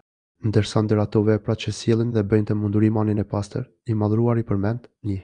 Të medituarit rreth Kuranit. 2. Mirënjohja për mirësitë e Allahut. 3. Njohja e profetit A.S. dhe gradës e tij të lartë, e sinqeritetit dhe besnikërisë së tij të plotë, dhe faktit se ai nuk kërkoi asnjë shpërblim për profecinë dhe sjelljen e shpaljes të njerëzit. 4. Bindja se të gjitha përpjekjet e profetit synonin mirësinë për njerëzit dhe dobinë e tyre. 5. Lindja në faktin se ajo ku na fton ky profet është vetëm rrugë e drejtë që na ofron lumturinë e të dy ajetet. Kjo rrugë është e thjeshtë për të ndjekur, e kuptueshme për të gjithë që ta ndjekin. Ajo është vetëm rrugë që të mundson arritjen e synimeve të larta. Rruga e Muhamedit është e njëjtë me rrugën e Ibrahimit A.S. dhe feja e tij është Hanifiyetun Sëmatun. Hanifiyetun do të thotë rruga e tauhidit të sinqertë për Zotin, ndërsa Smaton është tolerante në veprat që kultivon dhe se ndërton tek robëri. Vetëm duke medituar me kujdes në rrugën e drejtë që të fton Muhamedi, do të ishte më se mjaftueshme për të krijuar bindjen e plotë në zemër se ajo është rruga e drejtë që duhet ndjekur. Ajo të jep unetin e mjaftueshëm për të nështruar dhe për ta ndjekur atë. Kjo rrugë është në sikron të plot me natyrën e pastër dhe të papërlyrë të njeriut dhe me logjikën e ftohtë dhe objektive. Çdo mendje e drejtë dhe natyrë e pastër gjykon për bukurinë dhe vërtetësinë e rrugës së Muhamedit se ajo i ofron njerëzimit çdo të mirë në formën më të plotë dhe e ruan nga çdo e keqe. Atëherë, ku shkojnë këta të mirë, nëse nuk të pasojnë dhe nuk të ndjekin ty në rrugën tënde të drejtë? Ata nuk kanë asnjë mundësi për të gjetur rrugën e drejtë, nëse heqin dorë nga rruga jote. Kur nuk kanë për të gjetur mirësinë, sepse ata që nuk besojnë jetën tjetër, shmangen nga rruga e drejtë. Por ata që nuk besojnë në botën tjetër, i shmangen në rrugës e drejtë. Ata e kanë braktisur rrugën që të çon tek Zoti dhe në vendin e bujarisë dhe shpërblimit të tij. Ata kanë veç se kocira që të largojnë nga rruga e Zotit, sepse janë të ndërtuara mbi paditërinë. I tillë është çdo kush që kundërshton të vërtetën. Ai është i devijuar dhe i çoroditur në të gjitha çështjet e tij, siç thotë i Madhruari, e nëse ata nuk të përgjigjen, atëherë dije se ata thjesht ndjekin dëshirat e veta. E kush është më i humbur se ai që ndjek që në vet pa asnjë argument prej Allahut? S'ka dyshim se Allahu nuk i udhëzon njerëzit e padrejtë. Ka sa 50. Sikur ne ti mëshironim ata dhe tu largonim dëmet që janë goditur me to, përsëri ata do të brendin të hutuar e të humbur. Sikur ne ti mëshironim ata dhe tu largonim fatkeqësinë që u ka rënë, ata do të ngulmonin me kryenëqësi në shfrynimin e tyre. Në këto ajete jepet qartë nati, rebelimi i madh dhe mosmirnjoja e tyre ndaj Zotit. Ku bjen ndonjë bela, ata i lutën Zotit dhe i premtojnë se nëse ai do t'ua largojë fatkeqësinë dhe vuajtjet, do ta besojnë dhe do t'i nështrohen atij. Ndonjëherë, Allahu i Madhruar i sprovon ata që t'i kthehen dhe t'i nështrohen. Por kur ai u largon vështirësinë, ata zhyten me thellë në shfrenjë me poshtërsi. Ata harrohen në mohimin e tyre dhe janë tërësisht të humbur e të devijuar. Allahu përshkruan gjendjen e tyre kur janë në anije, në mes të dalgave, ai u abëritë mundu udhëtimin e tokë e në det. Kur janë në anije, të cilat i lëviz era e lehtë, ata janë të lumtur me këtë, por kur vjen ndonjë erë e fortë dhe ata përshihen nga valët nga të gjitha anët, ata bindet se janë të shkatëruar, prandaj e lusin Allahun me sinqeritet, duke i përkushtuar vetëm atij në fenë e tij duke thënë, nëse na shpëton nga kjo gjendje, ne do të jemi gjithë të falëndërues. Por kur ai shpëton, ata përsëri kalojnë kufit në tokë, pa asnjë të drejtë. O ju njerëz, padrejtësia juaj është veçse kundër vetes suaj. Ky është veçse një përjetëm i jetës së kësaj bote, pastaj kthimi juaj është te ne. Ne do t'ju tregojmë gjithçka që keni bërë. Yunus 22:23. Na, madje, i kemi dënuar ata, por ata nuk ju përulën Zotit të tyre e as nuk i drejtuan lutje. Ne i sprovuam ata me dënim. Shpjeguesit e Kuranit thonë se këtu bëhet fjalë për urinë e madhe që i ka ploj ata për 7 vjet rresht. Allahu i sprovoi ata me këtë krizë që ata të ktheheshin duke ju dorëzuar dhe nështruar tërësisht vetëm atij. Megjithatë, kjo nuk pati efekt tek ata, prandaj askush prej tyre nuk shpëtoi. I lartësuari thotë, po ata nuk ju përulën Zotit të tyre. Ata nuk u nështruan para Zotit e as nuk ju drejtuan atij me lutje. Ata i treguan atij nevojën dhe varfërinë e tyre, por për ta ajo ishte thjesht një vështirësi kalimtare, thua se nuk kishte ndodhur kurrë. Kështu, ata vazhduan përsëri me mashtrimin e vetes dhe mohimin e Zotit. Por në fund, ata i pret një dënim që nuk mund të shmanget me dhe që kur nuk do të përfundojë e as do të largohet prej tyre. I Madhruari thotë, kur u hapëm atyre, derën e dënimit të madh, ata atëherë ishin të dëshpëruar. Kështu do të vlojnë derisa të u hapin portën që të çonte dënimi i ashpër, atëherë ata do të mbesin aty me shpresa të humbura. Kështu, ata u ndëshkuan në luftën e Bedrit dhe në vitet në vazhdim. Ndëshkimet i goditën njëra pas tjetrës dhe ata mbeten të pashpresë dhe të pamundur për të arritur ndonjë të mirë. Ata i globëroi e keqja me të gjitha llojet e saj. Le të ruhen këta të mirë nga ligësitë dhe rrugët e tyre, para se t'u vijë ai dënim që do të jetë shumë i ashpër, dhe jo si këto vështirësi të kësaj jete, të cilat ndoshta largohen. Vështirësitë e kësaj bote vinë që njerëzit t'i kthehen Zotit, i cili thotë, për shkak të veprave të këqija të njerëzve, janë shfaqur në tokë e në det katastrofa, që ata të shijojnë një pjesë të ndëshkimit që meritojnë dhe me shpresë që të kthehen nga të këqija. Rum 41. Por dënimi i ahiretit është i pafundëm dhe i padurueshëm dhe atëherë nuk të bën me dobi besimi. Dhe ai është që u ka krijuar të dëgjuarit, të pamurit dhe zemrën mendjen. Sa pak që falenderojeni ju. Është Allahu, ai që ju dhuroi të dëgjuarit, të parë dhe aftësinë e të menduarit, por shumë pak mirënjohje po tregoni ndaj tij. Allahu i madhëruar u kujton robërve mirësitë e shumta që u ka dhuruar, të cilat duhet të nxisin tek ata mirënjohjen dhe përmbushjen e detyrave e porosive të tij. Ai thot, është Allah, ai që ju adhuroi të dëgjuarit, shikimin dhe aftësinë e të menduarit. Ju dëgjoni dhe arrini të përfitoni për fen dhe dynjan tuaj. Ai ju dhuroi edhe shikimin që të mund të shihni gjithçka që ju sjell dobi. Ai ju dhuroi edhe aftësinë e të menduarit dhe të logjikuarit të gjërave. Me këtë aftësi ju dalluani nga kafshët. Nëse nuk do të kishit dëgjimin, shikimin dhe të logjikuarit, si do të ishte gjendja juaj?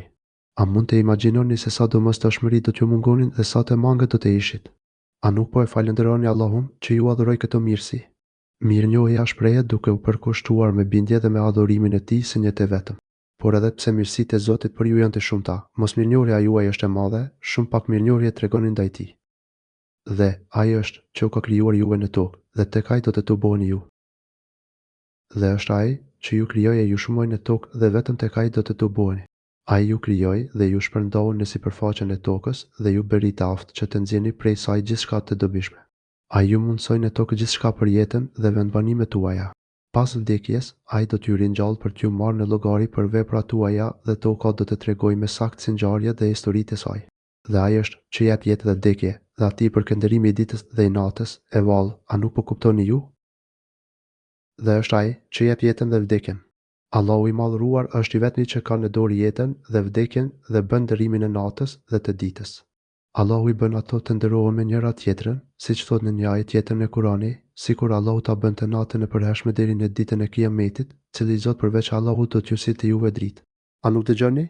Thuaj, më tregoni, nëse Allahu ju a bën ditën të vazhdueshme deri në ditën e Kiametit, cili Zot përveç Allahut do t'ju sillte natën që të pushonit. A nuk shihni? Prej mëshirës së tij, ju bëri natën dhe ditën për të pushuar dhe për të përfituar nga begatitë e tij, prandaj jeni mirënjohës. Kasas 71-73. Ndërsa këtë thot, a nuk do të kuptoni? Pse nuk mendoni dhe logjikoni drejt për këto fakte? Allahu është ai që ju dhuroi mirësinë e dëgjimit, shikimit dhe mendjes. Allahu është ai që ju krijoi dhe ju shpërndau në tokë. Ai është i vetmi që ka në dorë jetën dhe vdekjen dhe ai bën që të ndërrohet nata në ditë e dita në natë.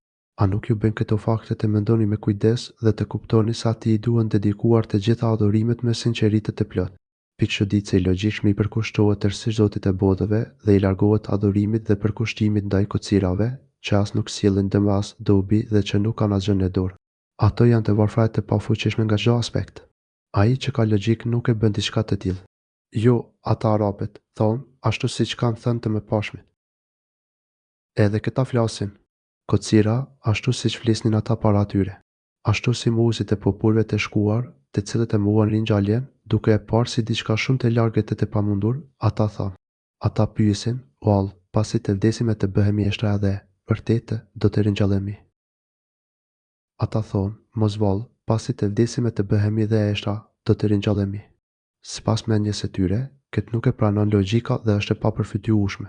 Me të vërtetë, kjo na është premtuar neve dhe të parëve tanë para Muhamedit, por këto janë vetëm për Allah të popujve të lashtë. Të tilla gjëra na janë premtuar neve dhe prindërve tanë më parë. Si ne, edhe të parët tanë, gjithmonë jemi njoftuar se do të ketë ringjallje, por nuk po e shohim të ndodhë. Prandaj ne themi se ato nuk janë gjë tjetër, veç se tregime të lashta. Janë thjesht histori e legjenda të parëve që i tregonin për tu argëtuar, por që nuk kanë asgjë të vërtetë. Allahu i shëmtoft. Ata ishin mashtrues të poshtër, sepse Allahu i madhruar u tregoi shenja shumë të mëdha se sa thjesht ringjallja e njerëzve, siç thot ai. S'ka dyshim se krijimi i qiejve dhe i tokës është çështje më e madhe se krijimi i njerëzve, por shumica e njerëzve nuk e din. Gafir 57. Ose ai na solli neve një shembull, por harroi krijimin e vet. Ai tha, kush i ngjall shtrat, pasi të jenë kalbur. Thuaj, i ngjall ai që i krijoi për herë të parë. Ai, për çdo krijim, është i gjithditur. Prej pemëve të gjelbra, ai nxjerr për ju zjarrin dhe ju ndizni prej tij. A nuk është i fuqishëm ai që krijoi qiejt e tokën, që të rikrijojë ata njerëzit? Po, ai është krijuesi i gjithë situri. Kur ai dëshiron diçka, mjafton vetëm të thotë po. E ajo menjëherë bëhet. I lartë është ai në dorën e të cilit është pushteti mbi gjithçka dhe vetëm tek ai ktheheni për të gjykuar dhe shpërblyer me drejtësi. Yasin 78:83. Gjithashtu thot o njerëz, nëse ju dyshoni për ringjalljen, atëherë dijeni se ne ju krijuam prej dheu, pastaj prej një pike fare, pastaj prej një droçke gjaku, pastaj prej një kashate mishi, që bëhet një krijesë plot ose e paplot, për t'ju bërë të qartë. ne e mbajmë në mitër atë që dëshirojmë deri në kohën e caktuar. Pastaj ju nxjerrim si foshni derisa arrini moshën e pjekurisë. Disa prej jush vdesin të rinj ndonjë jetën pleqëri të thellë, as sa nuk mban mend asgjë nga dia që ka pasur. Ti sheh që toka është e tharë, por kur ne I hedhim ujin, ajo gjallërohet, gjelbërohet dhe prej saj dalin gjithëfarë çifte bimesh të këndshme.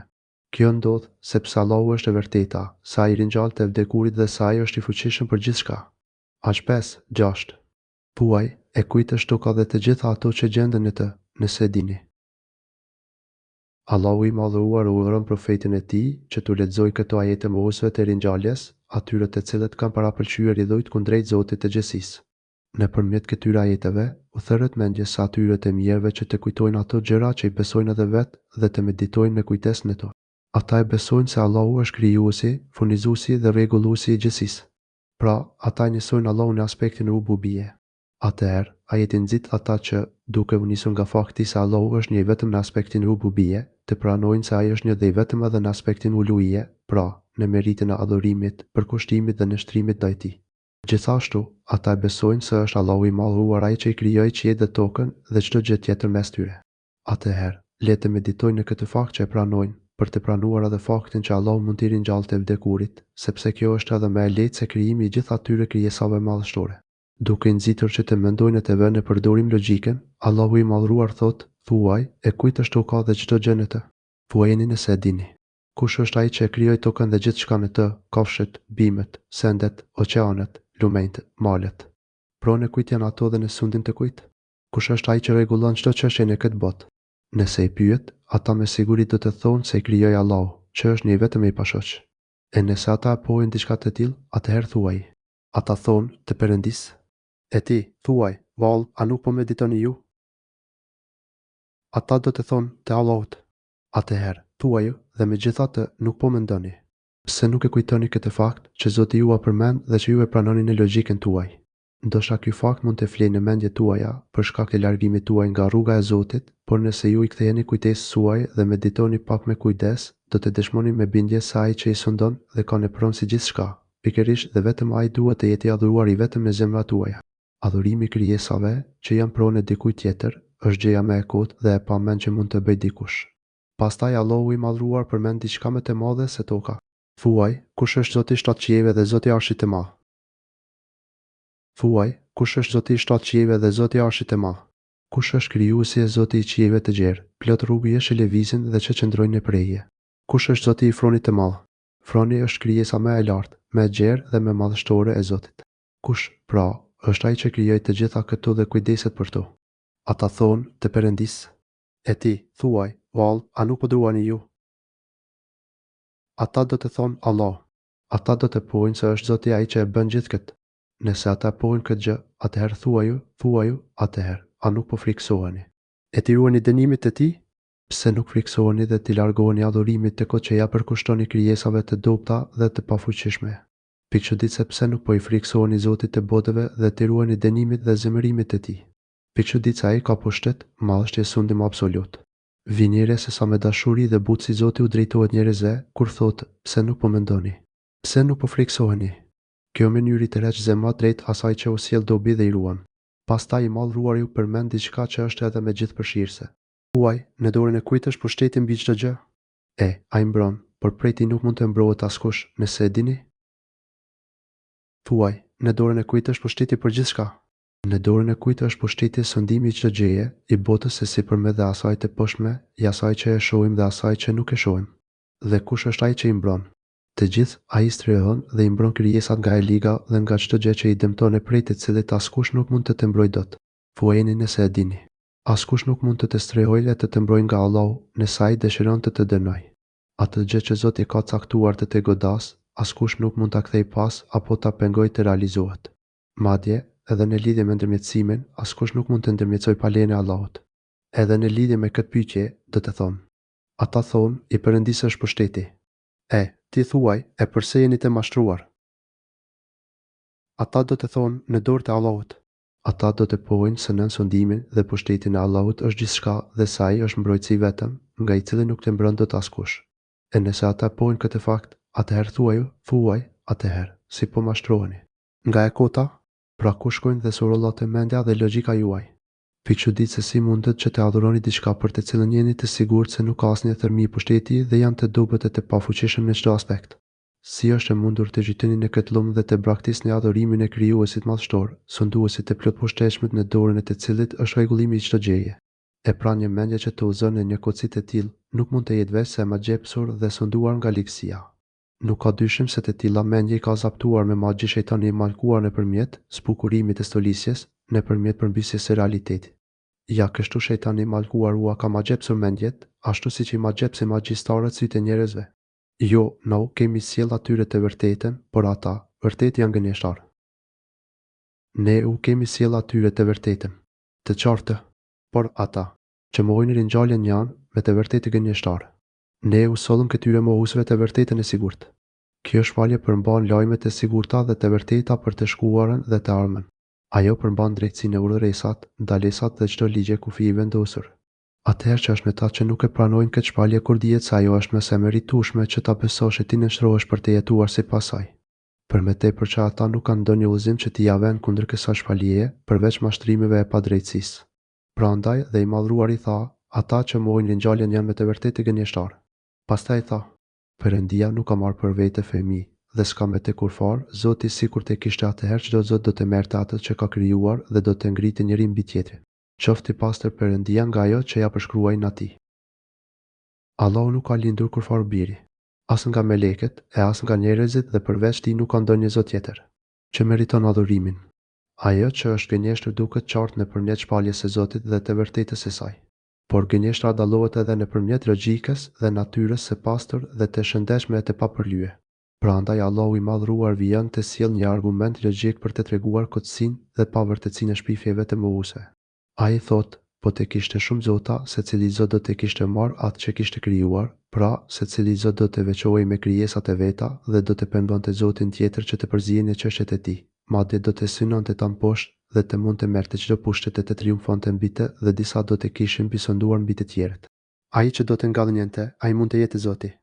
Në të kundërt, edhe bota nuk do të ekzistonte as me pak të ekzistonte me këtë rregullsi që i habi të manit mendjet. Mendo dhe medito pak në diellin dhe hënën, në yje dhe konstelacionet e tyre, si ato të lëvizshmet ashtu edhe ato të palëvizshmet. Që kur Zoti krijoi, ato funksionojnë sipas një rregulli manitës në të njëjtin rregull dhe sistem, në renditjen që Zoti i vendosi. Të gjitha janë të nështruara sipas kaderit e masës së Zotit. Të gjitha janë të nështruara nga Zoti, të gjitha në dobi të krijesave, pa përjashtuar askën nga kujdesi i Zotit. Kur nuk e për të gjetur në të defekt, kontradikt dhe as pa rregullsi në çdo aspekt që ta shohësh. E si mund të mendohet se kjo rregullsi të jetë rezultati dy Zotave të ndryshëm? I lartë dhe i delirë është Allahu nga shpifjet e tyre.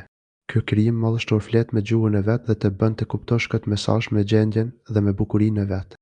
Ato format e larmishme dhe ajo rregullsi manicë tregon se krijuesi dhe rregulluesi i saj është një dhe i vetëm, i plot dhe absolut në emrat dhe cilësitë e tij.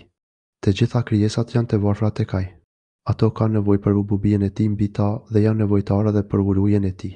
Pra ashtu si ata nuk mund të ekzistojnë veç me krijimin dhe për kujdesin e tij për ta, po ashtu ata nuk mund të rregullohen dhe të qëndrojnë në mirësi veç duke e adhuruar Zotin si një të vetëm dhe duke ju bindur dhe ju nështruar atij si një vetëm dhe i pashoq. Duke na kujtuar një shembull për madhështinë e cilësive të tij, Allahu i madhruar thotë, i cili ditë e padukshme dhe ai është shumë lart mbi ato që i ja bëjnë shok atij. Ai e di të fshehtën e të dukshmen. Ai e di për të fshehtën që ne nuk mund ta shohim qofshin këto nga ato gjëra që është domosdoshmëri që të ekzistojnë, ose është e pamundur të ekzistojnë sipas asyjes sonë, ose është e mundur që të ekzistojnë. Ai është i gjithditur edhe për të dukshmen që ne shohim dhe e dëshmojmë. Ai është shumë lart nga ajo që ata i atribojnë. E pra u lartësoft dhe u madhroft mbi gjithçka që i shoqërojnë ata që nuk kanë asnjë dituri, veç asaj diturie që ajo mundsoi të dinë. Thuaj o Muhamedi, o Zoti im, nëse më tregon atë që u ke premtuar atyre dënimin. Allahu i madhruar u sqaroi argumentet e tij mohuesve, që ata që u hodhët syt dhe asu në shtruan për t'i zbatuar ato. Prandaj u bëj meritueshëm dënimin mbi ta. Ai kërcënon me këtë ndeshkim duke udhëzuar profetin e tij që të thotë, thuaj, o Zoti im, nëse ti do të ma tregosh, sa jam gjallë dënim për të cilën ata janë paralajmëruar, pra në kohën kur dëshiron që të ndeshkosh këtë popull dhe të ma tregosh mua ndeshkim. Atëherë, o Zoti im, mos më lë mua me popullin zullumçar. Atëherë, o Zoti im, mos më përfshi mua në ndeshkim me atë popull keqbërës. pra me ruaj dhe me mbromua nga ajo me të cilën do t'i godasësh ata. Me ruaj nga ato gjinoha dhe padrejtësi me të cilat i ke sprovuar ata dhe që e bëjnë të meritueshëm dëshkimin. Dëshkimi nëse godet në një vend i përfshin të gjithë, keqbërësit dhe të tjerët, nëse ligësia është përhapur shumë. Pastaj, Allahu i madhruar duke treguar se dënimi i tyre është shumë afër thotë. Dhe, me të vërtetë, na jemi të fuqishëm që të tregojmë ty atë që ua kemi premtuar atyre. Dhe sigurisht ne kemi fuqi të ta tregojmë ty atë dënim që ua kemi premtuar atyre. Nëse e vonon, këtë e bën për urtësi. Në të kundërt, ai është i përpushtetshëm që ta zbres tani. Largoje të keqen me atë që është me së miri. Na, me së miri dim të vërtetën që përshkruajnë ata. Këto ajete flasin për disa virtytet e larta që Zoti e ureron profetin e tij të ketë. Ai thotë, ktheje të keqen me atë që është më e mira. Nëse armiqtë që tu të rëndojnë në silën keq kundër teje me fjalë ose me vepra, ti mos ua kthe për me të keq. Edhe pse dënimi me barazi keqbërësit është i lejuar dhe drejtësi, morali i lartë kërkon që ligësisë së tyre ti kundërpërgjigjesh me mirësi. Kjo është një lloj bamirësie ndaj keqbërësit. Ndër të mirat që sjell kjo sjellje është edhe reduktimi e zbutja e ligësisë së tjetrit mbi ti. Ai do të zbutet që në atë moment, madje edhe më shumë me pas. Kjo mirësjellje afron keqbërësin më afër të mirës dhe drejtësisë dhe e bën më të gatshëm për të pranuar prej teje. Kjo do të bëj, gjithashtu, që ai të ndjejë më shumë keqardhje dhe pendes për sjelljen e padrejtë të tij. Nëse bamirësi pajiset me durim me mirësjellje, me falje e moral të mirë, ka për ta mposhtur shejtanin e mallkuar dhe ka për të marrë shpërblim të madh nga Zoti i tij. Siç thotë i lartësuari, dëshkimi se keqes lejohet të bëhet me një të keqen në të njëjtën mas, por kush falet përmirëson, shpërblimin e ka tek Allahu. Vërtet, ai nuk i do të padrejtet. Shura 40. Gjithashtu, e mira nuk mund të jetë e barabartë me të keqen. Largoja atë të keqen me çfarë është më e mirë, sepse atëherë, edhe ai, me të cilin keni fare armiqësie, do të bëhet mik i afërt. Mirë po këtë nuk mund të arrijë askush, përveç atyre që janë durimtar, dhe askush, përveç atyre që kanë fat të madh. Nëse ndonjëherë ty të bëhet dënje ngacmi prej shejtanit, kërko mbrojtje prej Allahut, sepse ai është gjithë dëgjuesi i gjithë dituri. Fusilë 34-36. Ne e dimë më së miri atë që shpifin ata. Allahu i madhruar i di mirë të gjitha ato fjalë kufrit të mohuesve. Por ai është Halim, falës i dashur dhe i mëshirshëm, që nuk nxiton në ndëshkimin e tyre. Allahu është i duruar dhe ja fatizon ata. Ata mohojnë të vërtetën që Zoti e solli dhe kështu janë duke refuzuar dhe mohuar vetë Zotin, por ai bën durim. Pra, o Muhammed, edhe ti duhet të bësh durim për që thonë ata, madje tu kundërpërgjigjesh me bamirësi e moral të lartë. Ky është detyrimi kundrejt mundimeve që të japin njerëzit keqbërës. Ndërsa për sa i përket keqbërës e gjind, me ta nuk le morali i mirë, mirësjellja dhe bamirësia. Shejtani e fton palën e vet për të qenë banor të zjarrit. Me ta, e vetmja mënyrë që sjell dobi është ajo që Zoti e porosit profetin e tij kur thotë: "Dhe thuaj, o Zoti im, ti mbështetëm për mbrojtje nga nxitjet e djallit." Dhe thuaj, o Zoti im, unë kërkoj mbrojtje tek ti prej cyqeve të shejtanëve. Kërkoj strehim mbrojtje tek ti, duke u larguar tërësisht nga forcat e mia, që të më ruash nga ngacmimet e shejtanëve. Dhe ti mbështetem, o Zoti im, për mbrojtje nga prezenca e tyre djajve pranë meje. Dhe mbështetem tek ti, o Zoti im, që ata të mos më afrojnë. Unë të kërkoj të më mbrosh nga ligësia e tyre e drejt për drejt, fizike e mendore, por edhe nga e liga që vjen nga prania, vesveset dhe intrigat e tyre ndaj meje. Kjo është një dua e plot që të ruan nga të gjitha ligësitë, të mëdha e të vogla. Ajo të ruan nga të gjitha ngacmimet e shejtanit, nga prekja e tij, nga vesveset dhe intrigat e tij. Nëse Allahu i përgjigjet kësaj lutjeje, atëherë njeriu do të jetë i ruajtur nga çdo e keqe dhe do të arrijë çdo të mirë.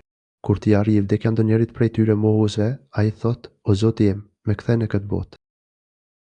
E kur ndonjërit prej tyre i vjen vdekja, ai thotë: "O Zoti im, më kthe." Në jetë, Allahu i madhruar na tregon për momentet e agonisë së vdekjes së keqbërësve që i kanë kaluar kufit dhe kanë shpërfillur besimin e Zot. Ata pendohen dhe dëshpërohen shumë në momentet e agonisë, kur të shohin se ku do të shkojnë, nga njëra anë, dhe veprat e tyre të shëmtuara, nga ana tjetër. Ata do të kërkojnë rritje në këtë botë, jo për të kënaqur me stolitë dhe kënaqësitë e saj, por për diçka tjetër, siç thonë, që të punojnë më mirë në ato që i kanë lënë. Kursesi, me të vërtetë, kjo është ajo fjalë të cilën ai të thotë, para tyre do të ketë barierë deri në ditën kur do të ringjallen. Që të bëj veprat e mira ta kompensoj atë që shpërfilla. Dua të bëj adhurime e veprat e mira dhe të rregulloj marrëdhëniet me Zotin tim, të cilat i shpërfilla dhe në çmova kur isha në atjet. Por Allahu thotë, jo kursesi. Tashmë nuk ka me kthejmë prapa dhe as afateri. Allahu ka vendosur se kush vdes nuk ka për të kthyer në këtë botë. Kjo dëshirë për t'u kthyer sërish në këtë botë është thjesht një fjalë goje, që nuk sill asgjë më shumë se sa dëshpërim e dhimbje. Sidoqoftë, edhe në këtë fjalë e pretendim, ata nuk janë të sinqertë, sepse edhe nëse vinë sërish në dynja, ata do të kthehen përsëri në ato gjëra që Zoti i ka ndaluar. Allahu i lartësuar thot, jo kursesi. Nuk ka kthim pas. Këto janë vetëm fjalë që ai. Jo besimtari i thot, me dëshpërim. Në një ajet tjetër, ai thot, sikur të ishin ata, kur të ndalen përpara zjarrit. Ata do të thonë, sikur të ktheheshin në dynja. Atëherë nuk do t'i marrim argumentat e Zotit ton për do të bëheshin besimtarë. Por atyre u den në shesh ajo që më parë mbanin fshehur. Por edhe sikur të ktheheshin, ata do ta kryenin sërish atë që u ishte ndaluar. Me të vërtetë, ata janë gënjeshtarë. Enam 27:28. Ata i pret jeta e varrit, berzau deri në ditën kur do të ringjallën. Tashmë, ata gjenden në një periudhë të ndërmjetme, që qëndron mes dy botëve, dynjas dhe ahiretit. Gjatë kësaj jete në varr, mirët që janë bindur Zotit do të kënaqen dhe shpërblehen, ndërsa të pabindurit do të dënohen. Kështu do të ndodhë që nga momenti i vdekjes deri në ditën e ringjalljes. Ky është një paralajmërim që njerëzit të përgatiten dhe të marrin furnizimin e nevojshëm për ditën e premtuar. Kur të fryhet në sur, atëherë, në mes tyre, nuk do të ketë lidhje farefisnore, e as që ata do të pyeten në mes vete. Pastaj kur të fryhet surit, herën e dytë, atë ditë nuk do të ketë me lidhje familjare mes tyre as që do të pyesin me për njeri tjetrin. Allahu i madhruar na njofton për të merret dhe ndodhitje frikshme që do të përfshin gjithësinë atit. Suri do t'i fryhet për ringjalljen e krijesave dhe atëherë të gjithë do të ngrihen nga varret për t'u takuar në ditën e përcaktuar. Frika dhe tmerri i ka përfshirë thellë, aq sa harrojnë edhe prejardhjen dhe lidhjet e tyre farefisnore, të cilat në dynja ishin lidhjet më të forta. Mendo për lidhjet e tjera që janë më të dobta se ato. Askush nuk do të pyes për gjë tjetër veç vetes. Çdo kujt i mjafton vetja e vet, sepse nuk e di a do të shpëtoj dhe do të lumturohet përjetësisht, apo do të dëshpërohet përjetësisht për të mos parë me kur lumturi e mirësi. I madhruari thotë, por kur të vi ushtima, ajo është dita ku njeriu ikën prej vëllait e vet, prej nënës dhe prej babait e vet, prej gruas dhe prej fëmijëve të vet. Atë ditë çdo njeriu i mjafton çështja e vet. Abese 33:37. Ditën e Kiametit do të ketë momente kur do të shtohet shumë vuajtja dhe dëshpërimi, frika nga ndëshkimi. Një nga këto momente është peshimi i veprave. Atë ditë, njeriu do të jetë i mbushur plot frikë kur të shohë të shfaqen hapura me drejtësi veprat që janë pro tij dhe ato që janë kundër tij. Në peshore do të vendoset edhe grimca më e vogël, e mirë ose e keqe qoftë. Ati që i rëndohen të rrezit me veprat e mira, këta janë të shpëtuar. Atëherë, ata të cilëve u rëndojnë peshojat, e veprave të mira, ata janë të shpëtuarit. Atyre që u peshojnë më shumë veprat e mira se ato të këqijat, ata do të jenë fitimtarët, që do të shpëtojnë nga zjarri dhe do të hyjnë në xhenet. Ata do të nderohen me lavdatat e shumta përpara krijesave dhe me gradat e larta. Ata, të rrezitet të cilëve janë të lehta prej të mirave të pakta, këta janë ata që i kanë bërë dëm vetes e do të qëndrojnë për herë në xhenem. Ndërsa ata peshojat e të cilëve janë të lehta, ata e kanë humbur vetveten dhe janë në xhenem përgjithmonë. Është fjala për ata të cilët kanë më shumë vepra të këqija se të mira. Për ata, Zoti thotë, ata e humbin vetën. Humbja e tyre është shumë e madhe, që kur nuk mund të kompensohet dhe të rregullohet. Ata humbin përjetësinë dhe e zhysin veten në dënimin dhe dëshpërimin e pafund. Ata e kanë patur mundësinë që të arrinin lumturinë e përjetshme pranë Zotit të botëve, por e humbin dhe e nënçmojnë veten, duke e lënë atë në dëshpërim e vuajtje të përjetshme. Allahu i madhruar thot për ata që janë mbuluar tërësisht nga gjunahet se janë në xhenem përgjithmonë, kur nuk kanë për të dalë prej tij. Ky kërcënim, ashtu siç e theksuam, është për ata që janë mbuluar nga gjunahet e tyre dhe të tillë mund të jenë vetë mohuesit. Këta lloj njerëzish nuk do ta kenë llogarinë si të tjerët, të cilëve u peshohen veprat e mira dhe të keqija, sepse këta nuk kanë ndonjë të mirë që t'u peshohet e t'u sjell dobi për shkak të kufrit të tyre. Por pasi të llogariten dhe përmblidhen veprat e tyre, ato do t'u paraqiten para syve të tyre dhe ata do t'i pranojnë se i kanë bërë dhe do të ndihen të pëshëruar. Ndërsa ata që e kanë themelin e imanit, të ujidin e Zotit, por kanë bërë shumë punë të keqija e gjinoa, asa ato peshojnë më shumë se veprat e mirat e tyre, këta, edhe pse mund të hyjnë në zjarr, nuk do të rrinë përjetësisht në të, ashtu siç tregojnë tekstet e Kuranit dhe të Sunetit. Në vijim, Allahu i madhruar tregon përfundimin e keq të mohuesve. Zjarri do t'i kaplojë fytyrat e tyre dhe ata, në të, janë të shëmtuar. Zjarri do t'ua djeg atyre fytyrat. Zjarri rrethon nga të gjitha anët, derisa u mbulon edhe fytyrën, që është pjesa më fisnike e trupit. Flakët e zjarrit do t'ua përpinë fytyrat atyre dhe ata do të duken. të shëmtuar pa buzë e me dhëmbë jashtë. Fytyrat e tyre do të jenë të shëmtuara, të mbledhura nga zjarri, ndërsa buzët janë të prera nga dhimbja e madhe.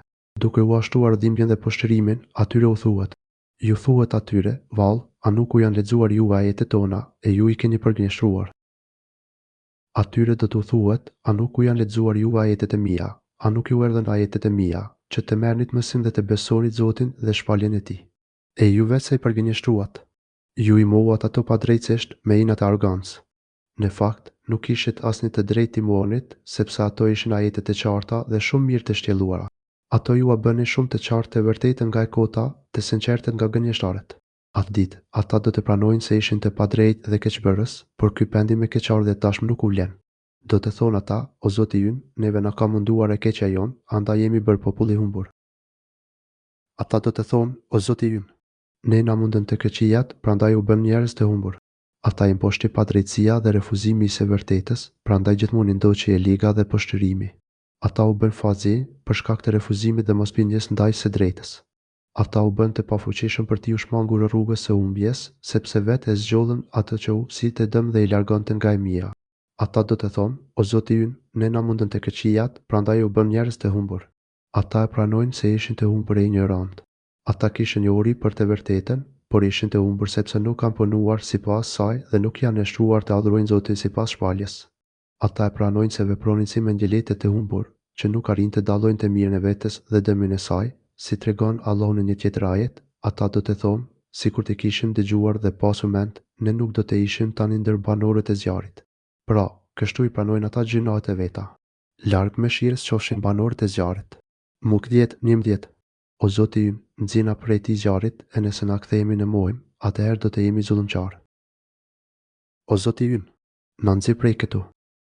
Nëse gabojmë përsëri, atëherë vërtet jeni të padrejtë. Ata gënjejnë, në fakt, sepse Allahu i madhëruar thotë, sikur të shihja ata, kur të ndalen përpara zjarrit. Ata do të thonë, sikur të ktheheshin në dynja. Atëherë nuk do t'i mornim argumentat e Zotit ton për do të bëheshin besimtarë. Por atyre u del në shesh ajo që më parë mbanin fshehur. Por, edhe sikur të ktheheshin, ata do ta kryenin sërish atë që u ishte ndaluar. Me të vërtetë, ata janë gënjeshtarë. Enam 27:28. Kështu, Allahu i madhëruar nuk u le atyre asnjë shteg justifikimi, sepse ai u ka dhënë kohë të mjaftueshme në jetën e kësaj bote, aq sa ai që dëshiron të kuptojë dhe të ndjekë të mirën, e ka mundësinë ta bëjë. Kjo është kohë mëse mjaftueshme që i padrejti të pendohet dhe të kthejë rrugë. Prandaj, në përgjigjet e lutjeve të tyre në zjarr, Allahu i madhëruar thotë: Perëndia do të thotë, rini në të zjarr të përbuzur dhe mos më flisni asgjë. Ai do të thotë, eshni aty mos më flisni. Zoti na ruajt nga zemërimi i tij. Kjo është absolutisht fjala më tmerruese, më dhimbshme dhe më poshtruese, që u thuhet atyre të mirëve. Ajo këpuq çdo shpresë për ndonjë çlirim me të mirë dhe është paralajmëruese e vuajtjeve pafund. Kjo fjalë dhe zemërimi i Zotit mëshirëplot do të duket shumë më e dhimbshme se sa frika nga dënimi i zjarrit, që do të përjetojnë përjetësisht. Pastaj Allahu na tregon se çfarë i çon ata në zjarr dhe u këpuq shpresat për mëshirë e shpëtim. Ka qenë një grup i robërve të mi, i cili thoshte, o Zoti ynë, na kemi besuar, andaj na fal dhe na mëshiro. Ti je më i miri mëshirues. Disa prej robërve të mi thanë, o Zoti ynë, ne besojmë. Prandaj na fal dhe na mëshiro, sepse ti je më i miri mëshiruesve. Ata patën besim të sinqertë, i cili nxiti të bëjnë punë të mira. Ata ju lutën Zotit për falje dhe mëshirë dhe kërkuan të afroheshin tek ai duke dëshmuar aspektin e ububie dhe faktin se ishte ai që udhëroi më. Ata kërkuan ndërmjetësim dhe afrim me Allahun duke e lëvduar dhe lutur me emrat e cilësitë e tij, duke ju lutur me mëshirën e tij dhe bamirësinë e tij të përgjithshme. Të gjitha këto tregojnë se ata janë të nështruar e të mbushur me përunësi e frikë respekt për Zotin. Ata adhurojnë Zotin me përunësi e frikë nga ndëshkimi i tij dhe shpresë për shpërblimin e tij. Ju i keni marrë ata për objekt leje, andaj, për këtë shkak, mua, me harruat se përmenduri, e për herë i përqeshnit ata. Por ju i tallët ata, sa që ajo talje ju bëri të Haronit mesazhin tim. Ju qeshnit me ta. Në fakt, ata ishin zotërinjtë e vërtetë dhe me të zgjedhurit e njerëzve, po ju i tallët ata. Ju, mohues të besimit, keqbërës, mendjelete faqezi, guxuat që të talleshit me njerëzit me të zgjedhur e me të lartë.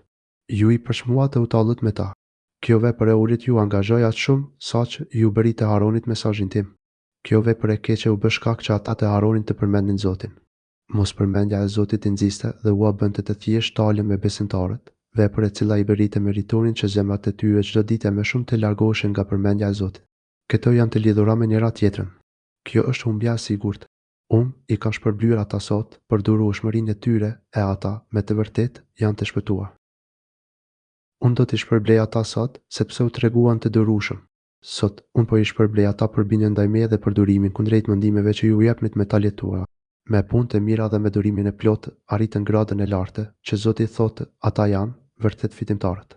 Ata fituan mirësitë e përjetshme dhe shpëtimin nga zjarri i ndezur fort, ashtu siç thuhet në një ajet tjetër, por sot janë besimtarët që do të tallen me jo besimtarët. Duke qëndruar mbështetur në kultuk, ata do të vështrojnë. A u shpërblyen plotësisht jo besimtarët për atë që kanë bërë? Mutafifin 34-36. Duke i qortuar, Allahu i madhëruar u drejtohet atyre fatësinjve dhe, duke i bërë të shohin me ndjeletësinë e tyre, o thotë: Engjëlli do të thotë, sa vjet i keni kaluar në tokë botë. Atyre do të thuhet, e sa vjet keni qëndruar në tokë. Edhe pse koha ka qenë shumë e shkurtër, ata kanë bërë aq shumë të keqia sa meritojnë zemërimin dhe ndëshkimin e Allahut. Ata janë treguar me ndjeli, sepse nuk e kanë shfrytzuar këtë kohë të shkurtër për të bërë veprat e mira dhe për të fituar përjetësinë, ashtu siç veprojnë besimtarët, të cilëve Zoti udhëroi urtësia me quri dhe ata fituan lumturinë e përjetshme dhe kënaqësinë e Zotit e tyre. Do të përgjigjen ata: kemi qëndruar një ditë apo një pjesë të ditës? Pyeti numëruesit ata që i kanë numëruar. Ata do të thonë: kemi qëndruar një ditë ose një pjesë të ditës. Kjo fjalë tregon opinionin e tyre në lidhje me kohën e qëndrimit në dynja dhe për faktin se ata e shihnin si një kohë shumë të shkurtër. Por ky nuk ishte përcaktimi saktë, prandaj do të thonë: por pyeti ata që dinë të mbajnë llogari. Pyesni ata që e dinë me saktësi kohën e qëndrimit. Thonë kështu sepse ata të mirë janë të zhytur në një dënim që ta heqë mendjen nga gjithçka. Do të thotë Perëndia: keni qëndruar shumë pak. Sikur të kishi ditur. Pastaj do të thuhet: me të vërtetë keni qëndruar pak veç sikur ta dinit. Sido që të jetë, e përcaktuat apo jo saktësisht kohën e qëndrimit në dynja, ju keni qëndruar shumë pak sikur ta dinit. Mos vallë, keni menduar ju që ne ju kemi krijuar juve kot dhe që nuk do të ktheheni te ne? A menduat atëherë ju se ne ju patëm krijuar kot se ju nuk do të ktheheshit te ne? Për llogari, mos ju krijuam që të hani e të pini dhe të argëtoheni me stolitë e kësaj dynjaje. Mos vallë, do t'ju linim pa udhëruar dhe ndaluar, pa ju shpërblyer e ndëshkuar sipas veprave tuaja. Çuditse, i lartësuar është Perëndia, sundimtari i vërtet. S'ka zot tjetër përpas tij, Zotit të arshit kozmosit madhështor. I lartësuar qoftë Allahu, sunduesi i vërteti. Nuk ka zot tjetër. Të denjë për adhurim përveç tij. Ai është Zoti i arshit të nderuar. U madhëroft e u lartësoft Zoti mbi të gjitha ato shpifje që të cënojnë dhe edhe ndyshën mbi urtësinë e tij. Ai është sunduesi i vërtet dhe, si tillë, ai është i vërteti në premtimet dhe kërcënimet e tij. Allahu është i vetmi i adhuruar, sepse ai është i plot dhe absolut. Ai është gjithashtu Zoti i fronit madhështor dhe Zoti i gjithçkaje poshtë fronit. Atëherë, është e pamundur që ai të krijonte këto krijesa madhështore pa ndonjë qëllim. Ai që pos Perëndis adhuron zot tjetër, duke mos pasur kurfar dokumenti për këtë, me siguri, llogaria është vetëm te Zoti i tij. Me të vërtetë, nuk ka shpëtim për mohuesit. Kush adhuron përveç Allahut ndonjë zot tjetër, për të cilën nuk ka kurfar fakti, do të përgjigjet vetëm para Zotit të vet. Dhe mohuesit nuk do të shpëtojnë kurrë. Çdo kush i lutet dikujt tjetër veç Allahut, pa patur asnjë argument, ai merr dënimin e merituar. Dhe dihet se nuk ka asnjë argument që të justifikojë idhujtarin. Madje, të gjitha shpaljet e të gjithë profetët sollën argumente të prera që idhujtaria është e dënueshme. Por ata që bien në idhujtari, i kthejnë shpinën pa drejtësh dhe me arrogancë këtyre fakteve. Për këta njerëz do të vi dita që do të dalin para Zotit dhe ai do t'u jap atë që meritojnë për veprat e tyre. Ata nuk do të arrijnë asnjë mirësi dhe nuk do të shpëtojnë nga ndëshkimi, sepse ai që mohon Zotin ose bien në idhujtari nuk ka pjesë në faljen dhe shpërblimin e Zotit. Dhe thuaj o Muhamedi: O Zoti im, fal dhe mëshiro, e ti je më i miri mëshirues. Prandaj thuaj: O Zoti im, më fal e më mëshiro, sepse ti je më i miri mëshiruesve. Thuaj duke u lutur: O Zoti im, më fal e më mëshiro, se ti je më mëshiruesi i mëshiruesve. Mi mbulë gjinat, që të më largosh prej ndëshkimin tënd dhe më mëshiro, që të më dhurosh me mëshirën tënde çdo të mirë që synoj. Pastaj thuaj: ti je më mëshiruesi i mëshiruesve. Askush nuk e mëshiron njeriu më shumë se Allahu. Zoti është më i mëshirshëm se sa prindi për fëmijën e tij, madje më i mëshirshëm për njeriu se sa vetë njeriu për veten e vet. Këtu përfundon tefsiri i surës Mu'minun. Falënderimi i takon vetëm Allahut të Madhruar.